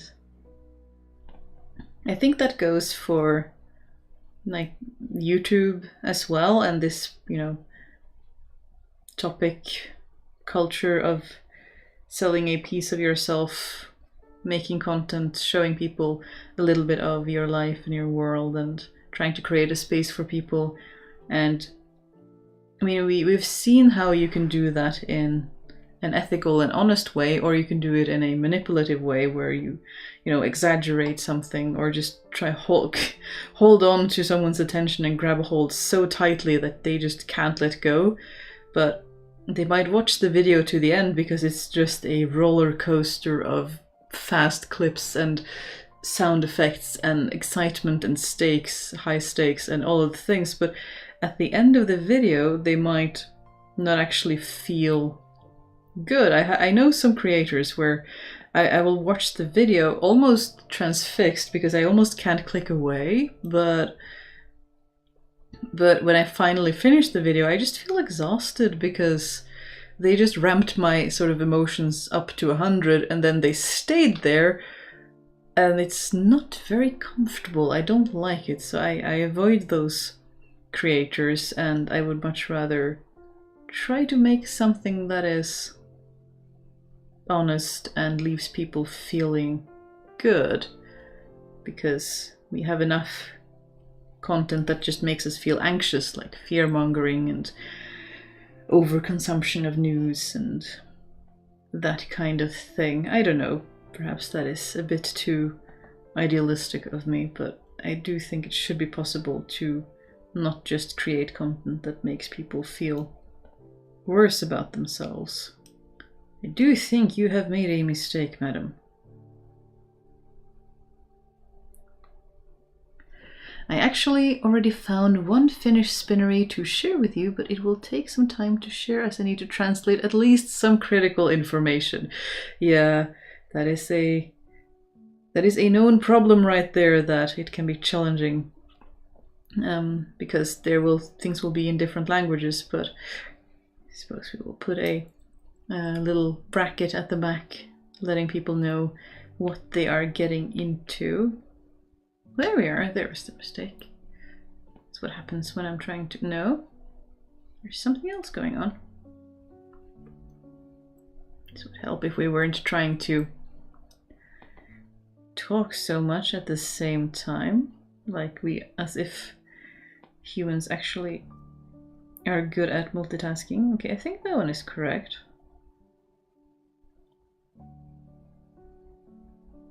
Trust me, I'm a professional. I find as I'm aging, my skin is becoming more sensitive to modern textiles. I have been making my own scrubs for work for the last few years because my skin doesn't like most of the options available. That is really interesting. I wonder if that is something that I will experience as well. But that is both interesting and frustrating because it would be so much easier if we didn't grow sensitive to the things that are around us, wouldn't it? Have you read How to Be a Tudor by Ruth Goodman? It's really eye-opening and makes our modern society of so much stuff and the amount of waste we produce seem absolutely bizarre. I love that. Or was it A Day in the Life of a Tudor? I think I've read both of them. I remember especially the Day in the Life of a Tudor where Ruth starts in the morning and just goes through the whole day talking about the different things that you might do, and I'm pretty sure she also touches upon, the typical, as soon as there's money in it in Europe, men tend to take over a craft. Like women used to brew beer and run inns and do that and be independent in that way, but of course we don't like independent women in Europe, so the men take over and then they become the brewers, and that happens so often. It's very frustrating that you just see the pattern and then you can't unsee it, similar to, women used to be the cooks in the houses, and of course, but it's money in it, then it becomes chefs, and then being in the restaurant is men's jobs. And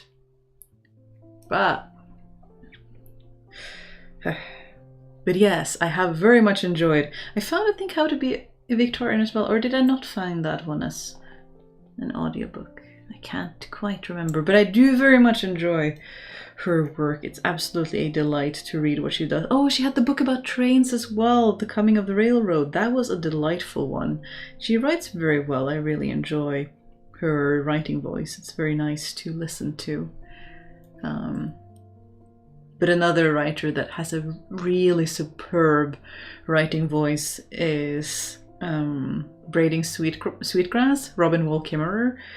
It is a glorious, glorious book of just essays and stories, and it's such a great read. I enjoyed it so much. I had the audiobook read by the author herself, which just seemed like she was reading her own stories to you, which is exactly what she was doing, and that was so good. Loved it. The small companies often don't expect international customers, though this one has its name also in English. Yeah, I expect that to be a thing, that when you support local producers, they aren't necessarily able to handle international customers, but that is also not really what they expect or cater to, and it's not necessarily a bad thing, really. Like, not everything needs to be available to everyone. I wouldn't expect to be able to access things from really small producers in different continents, because I assume they would cater to their own local consumers. Sweetie.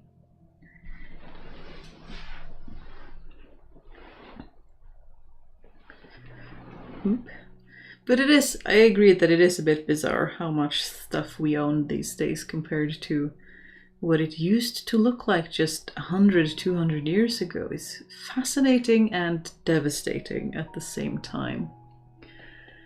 I have eased my sleeve cap in, so time for bed. Have a good evening, day, and crafting time. Well, good evening to you too, Kelly. I hope you have a good sleep and restful rest of your time.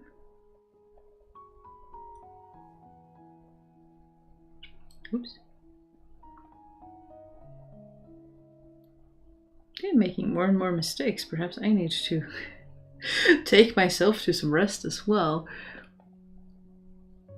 I love that she speaks from the female perspective. Yes, very much so, because that is such an underrepresented part of history, isn't it? Especially in Europe. Which is what I have the most experience and knowledge with. It's all kings and knights and monks and bishops and all of the things. And I get more and more disinterested in the life of royals and wealthy people, be they current or historical. I just find it so much more interesting to know how the everyday person survived, because I would have been working class farmer back in history. That's just how it is, and I find it so much more interesting to theorize how much would we consume if everyone got the same amount of resources? How much stuff would we have if everyone had the same amount of stuff? How would the world look if everything was equally distributed? And to be anywhere close to that, there wouldn't be wealthy people as we know them historically or today. Things would look very different, and I'm just so much more fascinated by daily lives and small things, like we talked about earlier, like menstrual products. How did people deal with that? How did people deal with pregnancy, and how did people deal with medicine and small illnesses? And yeah, ordinary people, exactly, that is the word I'm looking for, but like people like you and me, and how did they do those everyday tasks? Are we having ads again? How is time always moving so much faster towards the end of the live? But yes, we shall break for ads. Don't you worry.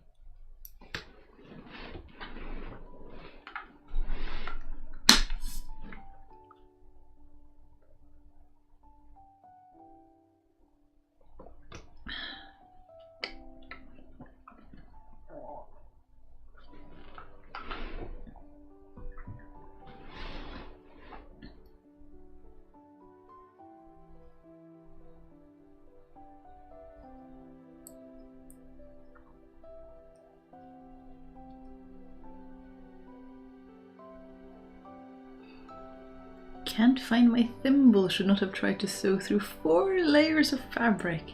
The eye of the needle back into my finger, and now there's blood spots on my skirt. Oh no, that does not sound very nice. I hope you take care and have maybe a bit of a rest in between other projects. I too would be working class. If I was able to keep my same interests though, I would be an apothecary of sorts. I think I would have to be a witch or, you know, wise old lady to be anywhere close to where my interests are today, because I would not be able to access education. There is no chance if I look at what little history there is of my family. There is just not. I am the first person in my family to access education. Period. So that would be a non. That would not be something I would have access to in the least.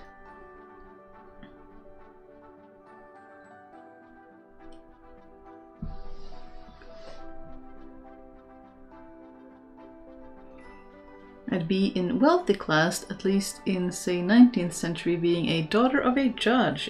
That is interesting, how different everything is. I would not be particularly wealthy, no matter how I look at it.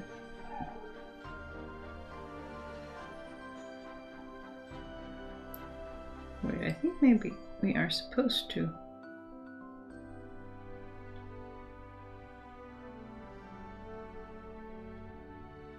I think I can sneak in a flower at the beginning of this one if I am clever about it. What is also interesting is seeing the link between those worlds, big picture being born from who can produce what, or conflict motivated by bad harvests. Yeah, there are so many interesting things that we can draw inspiration from, and how they thought about things and all of the things.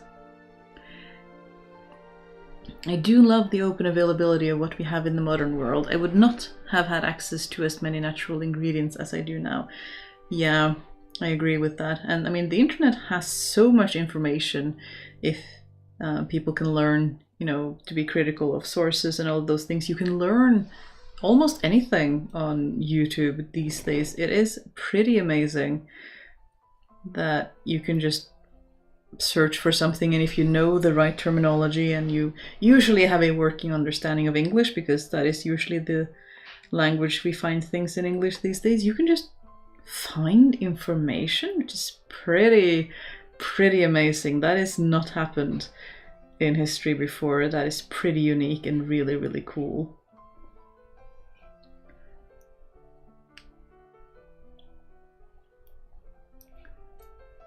Good evening, hope everyone is doing well. We are doing very well, Alex, thank you. We are chatting about all sorts of different interesting things. My rat cage changes are all done. Took me 2.5 hours to do all 82. Luckily I had good company. Well done. That sounds like a lot of work, so that's absolutely well done. Hope you now have a little bit of a restful break and take very good care.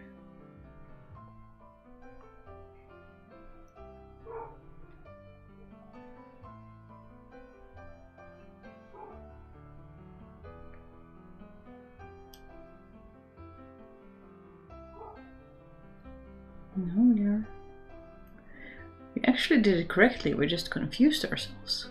Excellent.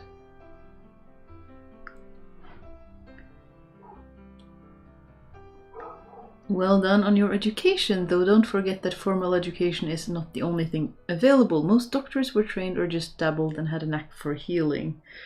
Yeah, there's many different ways to gain education, but it is, again, pretty amazing to me how available information is these days compared to just 50 years ago, when most things came, like when everything came in books. Just things have changed so fast. We barely even... Sometimes I think about it and it's just mind-boggling how much has changed. Just since I was a child, since I was born, it's incredible how an invention that, you know, got comments that why would anyone be interested in that has changed the whole world. Mending project was accomplished. It's probably going to move forward on an expansion project next, or maybe some patchwork. Those all sound like very worthy projects indeed.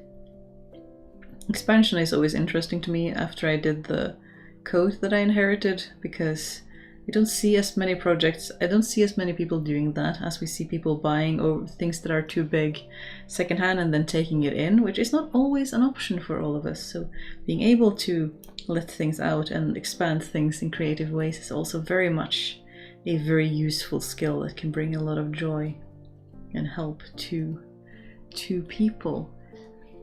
Do you create your own patterns for knitting, or do you follow one? I love the crisscross shawl I see you wearing in the cooler months.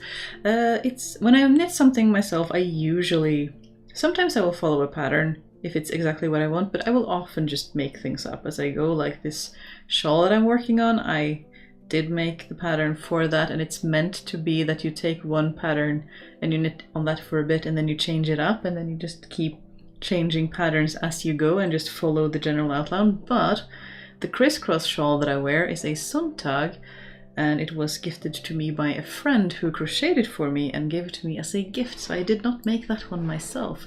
But there is a link for it. I think I put it in the Discord, and if you aren't there, there should be a link in the ye old pinned comment. But this, the Lion Yarn book, let's see, where did you go?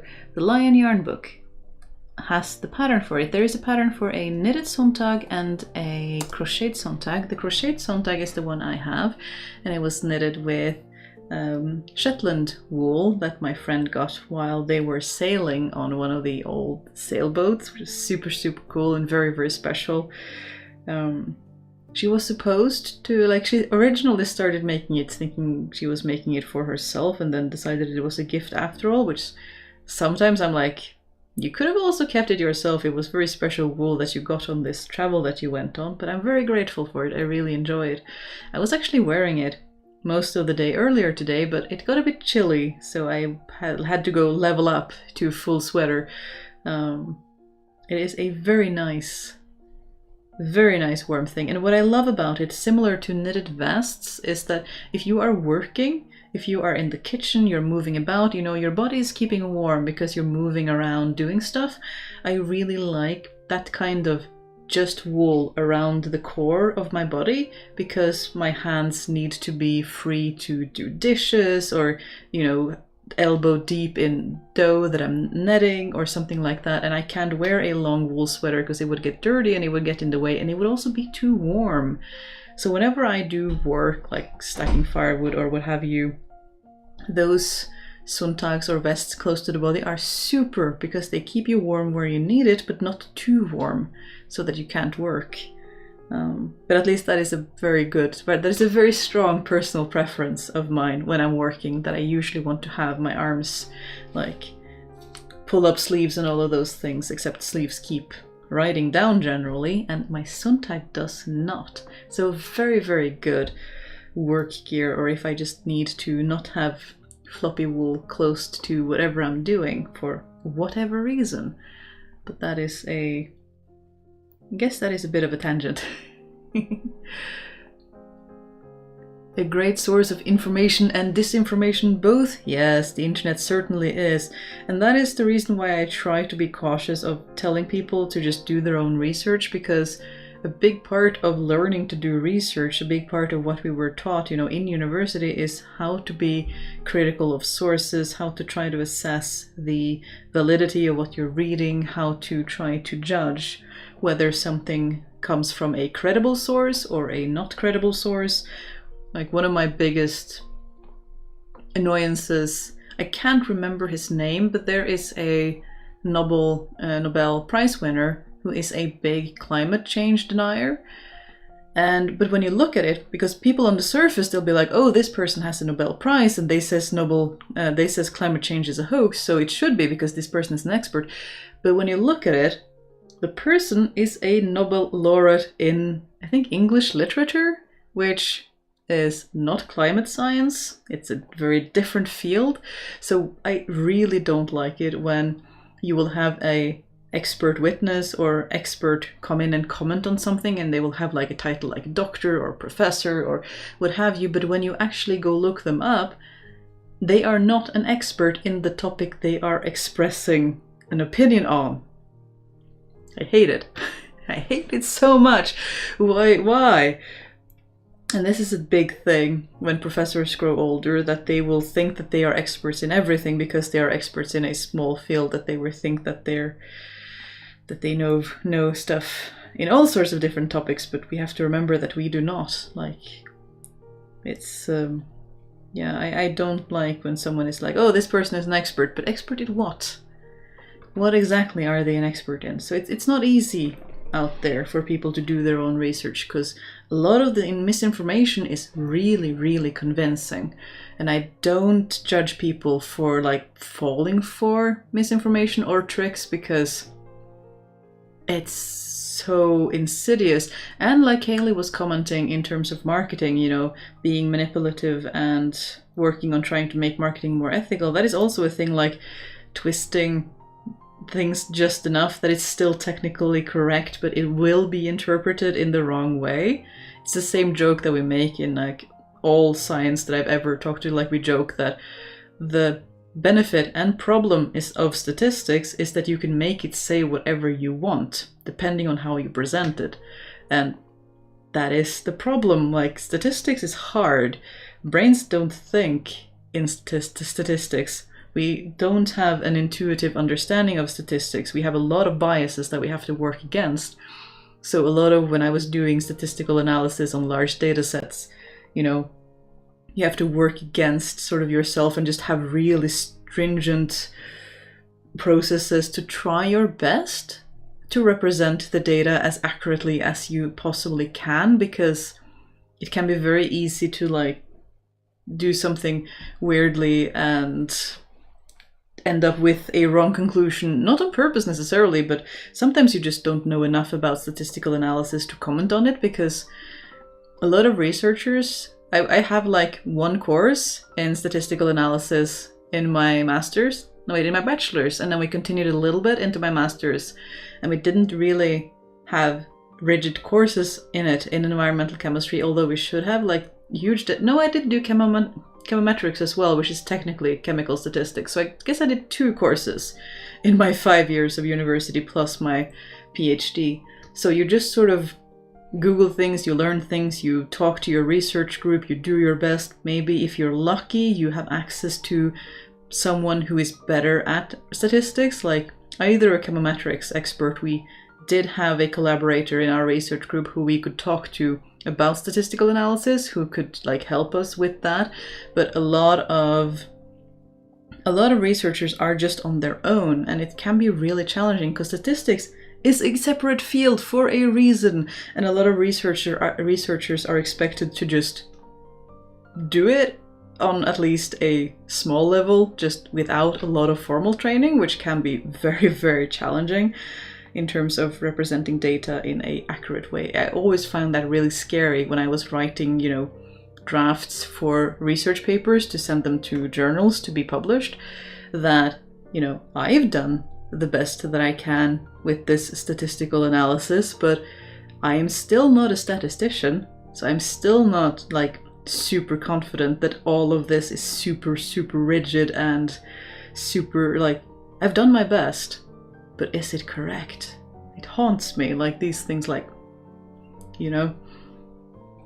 And a lot of researchers are just expected to just get on with it and just do their best, which can be very scary. Smoke and mirrors, tactical manipulations, I deeply dislike it too. Yeah, it can be really challenging, and I don't fault people for falling for it, because that is what it is designed to do. Just like I don't fault people for being addicted to their phones, really. Like, me too, I have turned my phone, like the saturation on my phone all the way down, and I have just said that I don't have games on my phone, I don't have games on my computer. My spouse got me a secondhand a Nintendo Switch, And that is the only place, if I want to chill out and not do crafts, but do a little bit of playing a game, I have that on a separate console, because these things, the apps, the programs, are designed by super clever people to be addictive. Of course you're going to get addicted to them. That is how they're made. And you can't just expect, what is it the thing that people like to argue? Just be strong-willed or whatever, and it won't be a problem. No.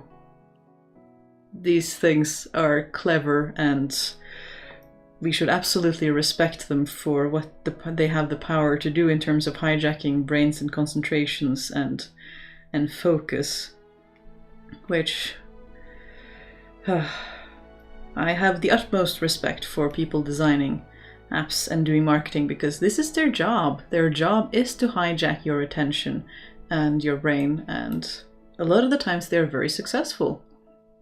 And it takes a lot of just putting the thing away and not looking at it to try to get away from that again. I do have friends who are addicted to their phones, and it's super frustrating because they don't see the problem and everyone around them does. Erg SPSS flashbacks. I assume that has to do with statistics, since that was the rant I was going off on. Yeah, even as a STEM person, it's very hard to know what statistics really mean unless you've had training. Yeah, exactly. And then there's the level of that training, and it's so hard. And then trying to do vulgarization on it is difficult. Like, all statistical analysis is difficult. I had software to help me with that, and I still am super afraid of doing statistics, because I feel like it was always so easy to do something wrong and misrepresent the data, and I don't want to do that. I just don't really know what I'm doing. We do our best. What you mean done? Well done!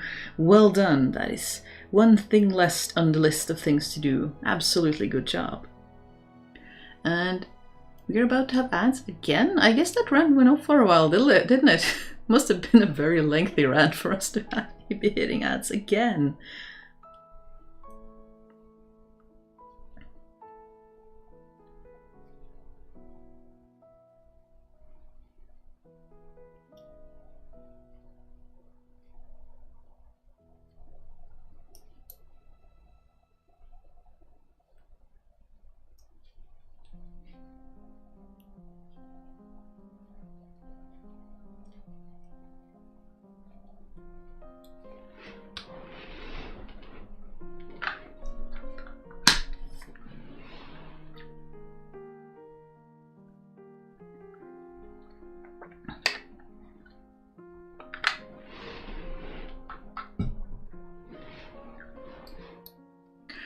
And then there's just STEM vulgarization that is so often deliberately misleading and makes researchers say the opposite of what their research actually implies. Yes, that happens a lot. Or, they bend the data in just the right way so that they get published because it's just catchy enough. And, it's all, when it's all publish or perish, that is what they're going to focus on, because that is what they need to do to stay in the game. And that is not really what research needs, but what can we do?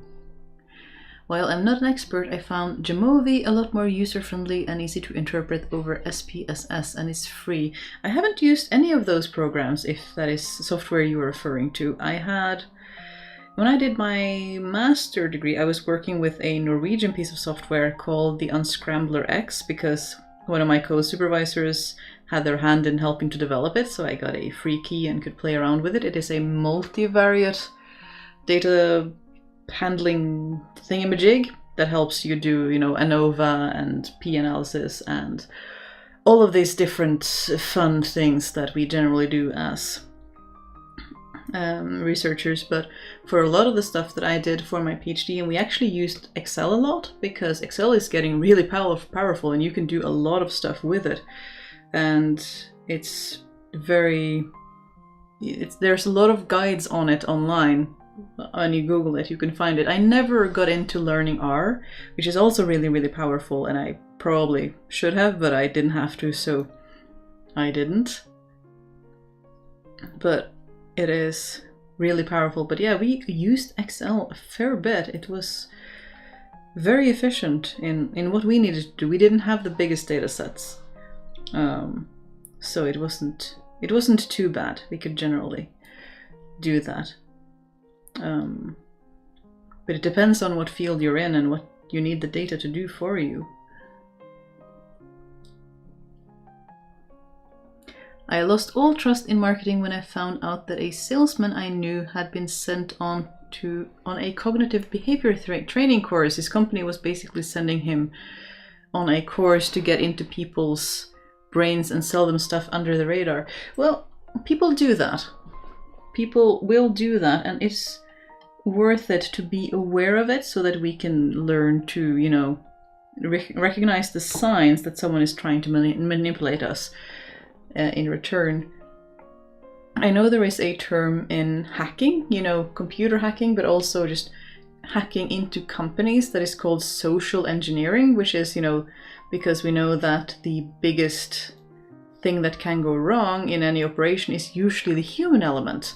If you can get a human to just give you whatever password they use, that is a lot easier than trying to brute force the system in the first place. So that is social engineering, where you'll try to talk to people and get them to give you information that could help you get in, such as where they go for lunch when they're working, so that you could get close to them with these thingamajigs that I don't know what they're called, that could like scan and copy a key card if you're just close enough to someone, and then they can just walk right in. So I think that we should all know that people are really clever. People are using apps and sales tactics and different things to get us to buy. That is their job. It's not necessarily good or bad, but that is what they're being paid to do. And it is frustrating, but it is there. So I would rather learn how it works and try to learn how to spot it so that I can realize what is going on and not fall for it, than stay in the dark and just be frustrated that it is a thing, because I'm gullible by nature. I generally believe people when they tell me things. I generally take things people are saying to me as the truth. That is just my nature, I guess. So I need to be quite vigilant, because I know I can be pretty gullible. But I know that there are things out there that I need to learn more about in order to keep, you know, staying safe and that kind of things. Google trying to convince me that what I really want is photo manipulated images of my friends. Why would I want that? Oh, that is so sad. I have pictures of my friends that make me smile, and they're not perfect, but they're my friends. Like, the composition is fun because it isn't perfect.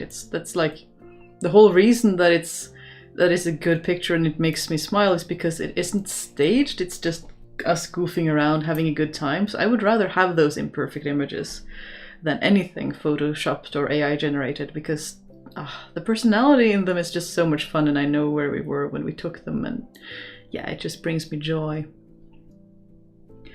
My first dissertation was quantitative, and I was like, oh my god, I never want to do that again. But now that I've done my second dissertation, we did qualitative studies, and help awful. Oh, commiserations. Why did you do 2 dissertations? I don't even, like, 1 PhD dissertation was enough. Yeah, no, I don't think I need to do that a second time. I have a knitting question. Sorry, we're going off on rants. I am making socks on my smallest needles, and I usually make the cuff on 1 or 2 needle sizes smaller. Is there another way to get the cuff tighter on the same needle size? Well, you could knit tighter, I suppose, but that generally, if you have knitted for a while, I think that would be challenging, because I find that I have a pretty muscle memory automatic knitting tension, that it would be hard for me to maintain a different tension for any length of time. I don't usually change my needles when I'm knitting socks, so that is a personal preference that I know is probably best practice, but I'm not aware of it. But theoretically, you could knit tighter, but I would find that difficult to remember to do that over any periods of time. And I think the chance of thunderstorm is over, so we might, if I can reach it with Madam still snoozing on my lap, my charger, without killing my computer with A rogue lightning bolt, I should hope.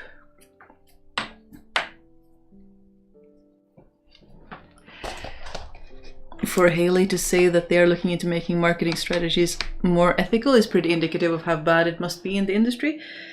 I don't know. All industries are trying to make money, aren't they? It's just a matter of what they're trying to do and how they're trying to do it.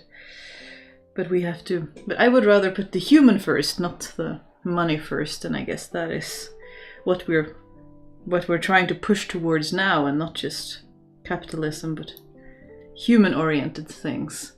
I had statistics in high school already, international baccalaureate, I'm not sure how to say that, IB school, but haven't learned any specific program for it. But I worked one summer with MATLAB for regression analysis. MATLAB is really powerful. I mean, absolutely really good. I never learned that either because I didn't do enough math courses to learn MATLAB properly, but it is really powerful. I've like downloaded it and played with it, but it isn't a requirement for a course. I generally wouldn't prioritize it, to be honest with you.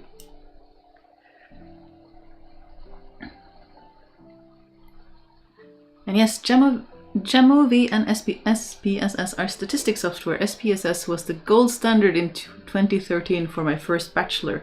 Interesting. That was not something I heard of when I did a bachelor, and I did my master's in 2012. Then it was still all R and MATLAB and Excel, and yeah, but R was a big one at my university. But it's interesting to see how that's different. That's disgusting. Sales is admittedly more corrupt than marketing in a lot of ways, but digital marketing does a lot of gross stuff with collecting people's data. Yes, very much so.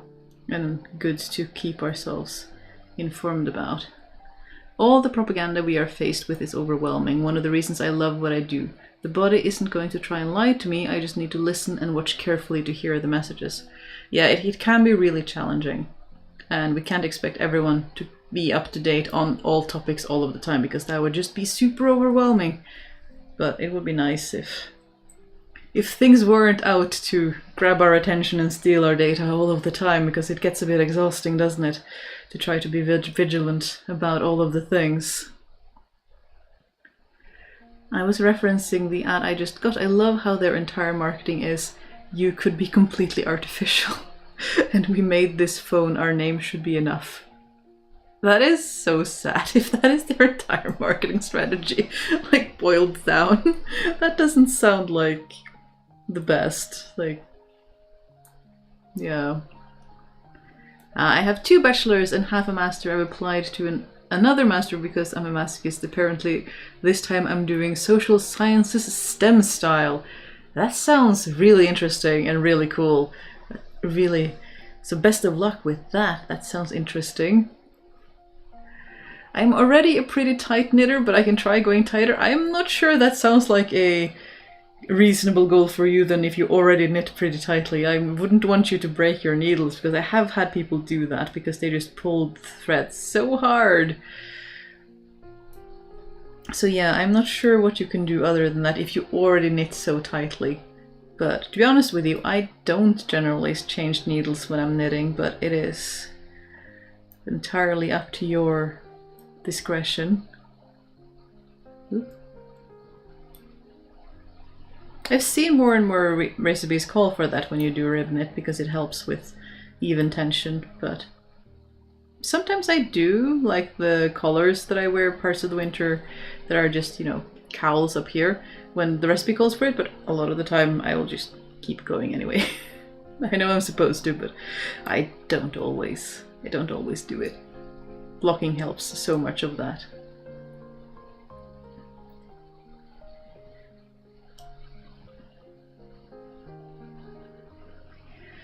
Maybe try reducing a few stitches before starting the cuff. That could work, I suppose. As long as you don't have, like, I have pretty high, are they called ankles in English? Like I would call it the wrist, but it's not the wrist on my hand, it's like the bump on top of my foot. Mine is pretty high, so whenever I do color work in a fairly tight cuff, I can't get the socks on. So I need to have very stretchy socks so I can get them off the, you know, the middle section of my foot. So I think it depends on who is going to use it and what they need it for. But it's worth experimenting with and see if that works. Unrelated, do you have any Pride Month projects planned? I don't have any specific Pride Month projects planned, just because, I mean, I'm just going about living my life, and so is Spouse, and we just kind of, we do have a flag that we got for the balcony holder this year. That was something we missed, and we have a flag hanging in the staircase. So we do have a couple of things, but I don't have any big. I was considering wearing, like, Spouse has this enormous, you know, commercial fleece, but then knitted on the outside rainbow jacket that I was considering wearing for this stream because it was quite cold. But then I went and got this good old sweater that I'm used to sitting in. But I don't have any specific, you know, Pride projects. It's not a color scheme I work with often, other than maybe embroidering a little bit of something somewhere. I have so many projects that I think about in terms of, I want to do a couple of more, you know, talking head research projects. I want to do so many making projects, and there's so much going on, so I'm not sure I will be able to do stuff. I have, one short that is actually scheduled for next week that is Pride related, but I haven't been able to. I'm really bad at doing seasonal stuff. It's I should get better at it. I know a lot of makers are really good at it. I'm not particularly good at it. Should I try to fit something in? I think the only thing I have in Pride colors would be embroidery yarn, because I don't think I have anything else lying about. Unless I just repair Spouse's jacket, which is over 10 years old, and have it in frame as a fun color. So not a bad question, but I don't have a good answer for you. I just go about living my life and try to support queer creators wherever I see them and encourage them as much as I can. Because goodness knows how much hate they get for just existing. That is not... Since I'm, like, I just pass through all, like, people don't see any queerness on me on the surface. I can just pass a lot of things, so I don't see a lot of the hate, but I definitely show support and want to show as much support as I am able to with liking and sharing content. But I'm not good about sharing content in general. I try. We shall try some more. I do think that this whole practice was a contributor to my burnout. Being compelled to mask was bad enough, but then having to be on alert for the manipulation tactic all the time is just horrid. Yeah, I can see that. Generally, I just, like, speaking of, like, presence in social media and Pride projects and stuff, generally I just step away. When I get overwhelmed, I just step away from all of it and I can't deal with it. And then of course, I can't share all the awesome stuff people are doing either, because I don't see it, because I'm avoiding the marketing so much that I don't see people's projects as well, which is really sad. That I find it hard to access the cool stuff of the people I follow, because sometimes the marketing is just too overwhelming. Hi Kristine, I've just turned in. What are you knitting? Also read the socks, maybe reduce the number of stitches. Yeah, that could be a thing to try. So if you have the time and space mentally to experiment, that could be worth experimenting. As for what I am knitting, hi by the way, hi Lucy. This is a As You Like It shawl. I did a video about it in black, and as soon as I finished, I started one in white on one of the live streams soon after, and put it in a bag and haven't looked at it for a couple of weeks because we have been doing a lot of darning. But today I wanted to make something again. I'll probably get back to darning in not too long, because I have a lot of projects that need rescuing, and these lives are ever such an excellent time to do those things, because they are easy enough for me to do while trying to talk to you.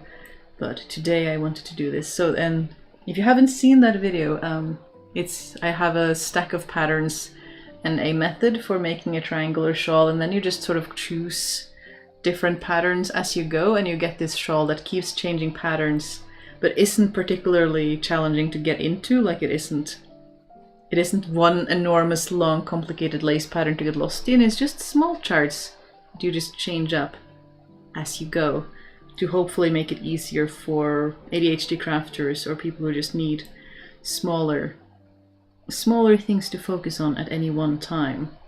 And we are about to get some ads again in not too long. And if you are new here, don't worry. I pause for ads. We take a little bit of a break, have a sip of water, that kind of thing, so you don't miss anything. If you get ads, I try to respect my community in that way.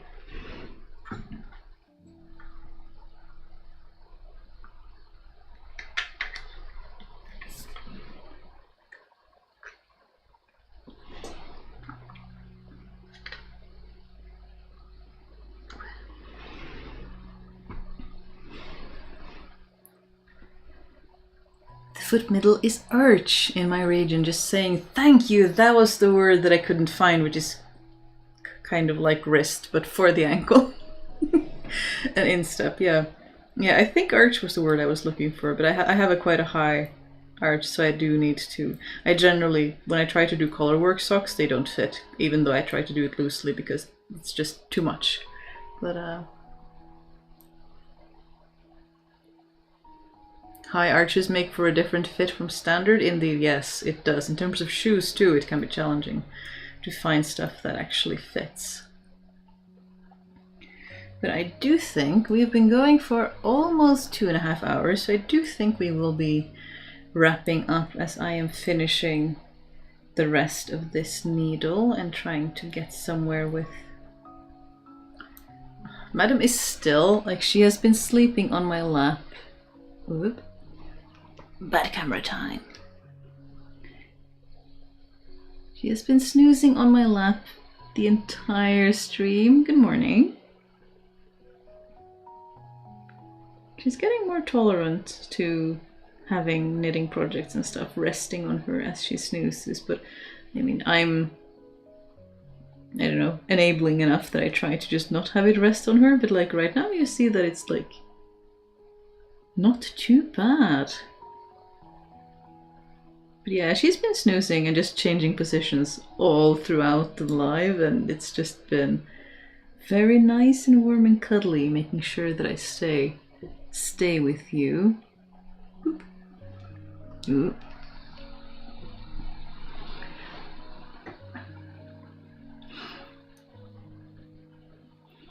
I use my PC and laptop for most internet activities, and I've set up a probably complex system of ad blocking.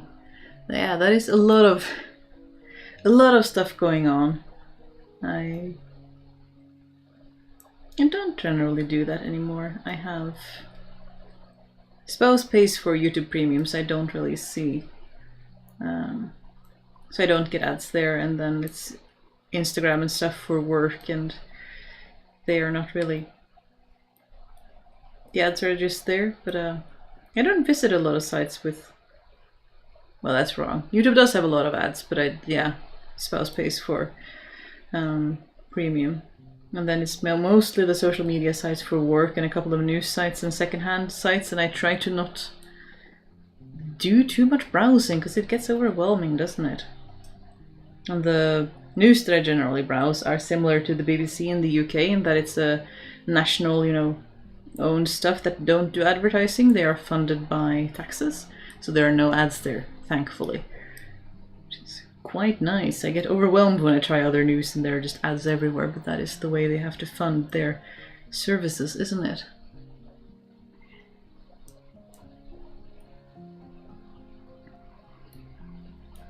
Thank you for your time with us. I treasure the moments I spend relaxing and crafting with you. I'm glad I was able to catch this live in time. Well, thank you.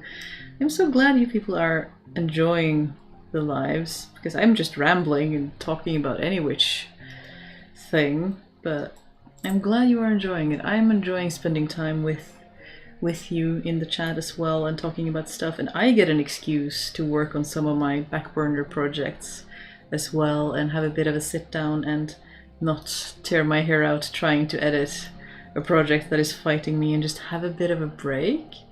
I know I'm technically working because it's, creating content and talking to you, but it is a very relaxing type of work compared to a lot of the other stuff that I try to make. So I do like, I have I have learned this year that I actually enjoy doing lives. I thought they would be super scary and super stressful and super intimidating, but it's actually been very, very nice. And I have found out, like, again, we were talking about doing experiments with your life, and I have found out that I like this kind of interaction with the community. Almost done with the split drawers, but I'll have hemming for tomorrow. That sounds like a very good thing to do, to have done. And I managed to do a couple of rows of knitting, which is always a good time. And oh, Mette, hey from Denmark. Hello, right back. We are actually just wrapping up. I am sorry. We've been going for almost 2.5 hours now, so I'm afraid I shall be wrapping up now. But I think I'm going to try to do an hour later start again, just to see how that works, which would be 6 p.m. for me and instead of 5 p.m. for me, which we'll try. And I'm also trying to do a little bit in the morning, and for our Australian or night owl viewers to try to catch people at different times in different parts of the world, because I really see the appeal of having a schedule, of people knowing when you're going to be on, and I see how that is useful for people knowing what to expect.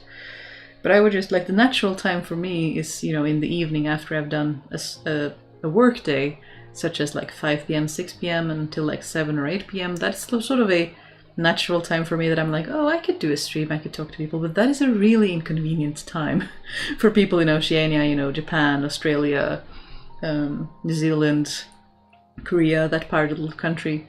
So I feel bad if we only did at that time, because we want people around the world to be able to join us at varying points in their schedule.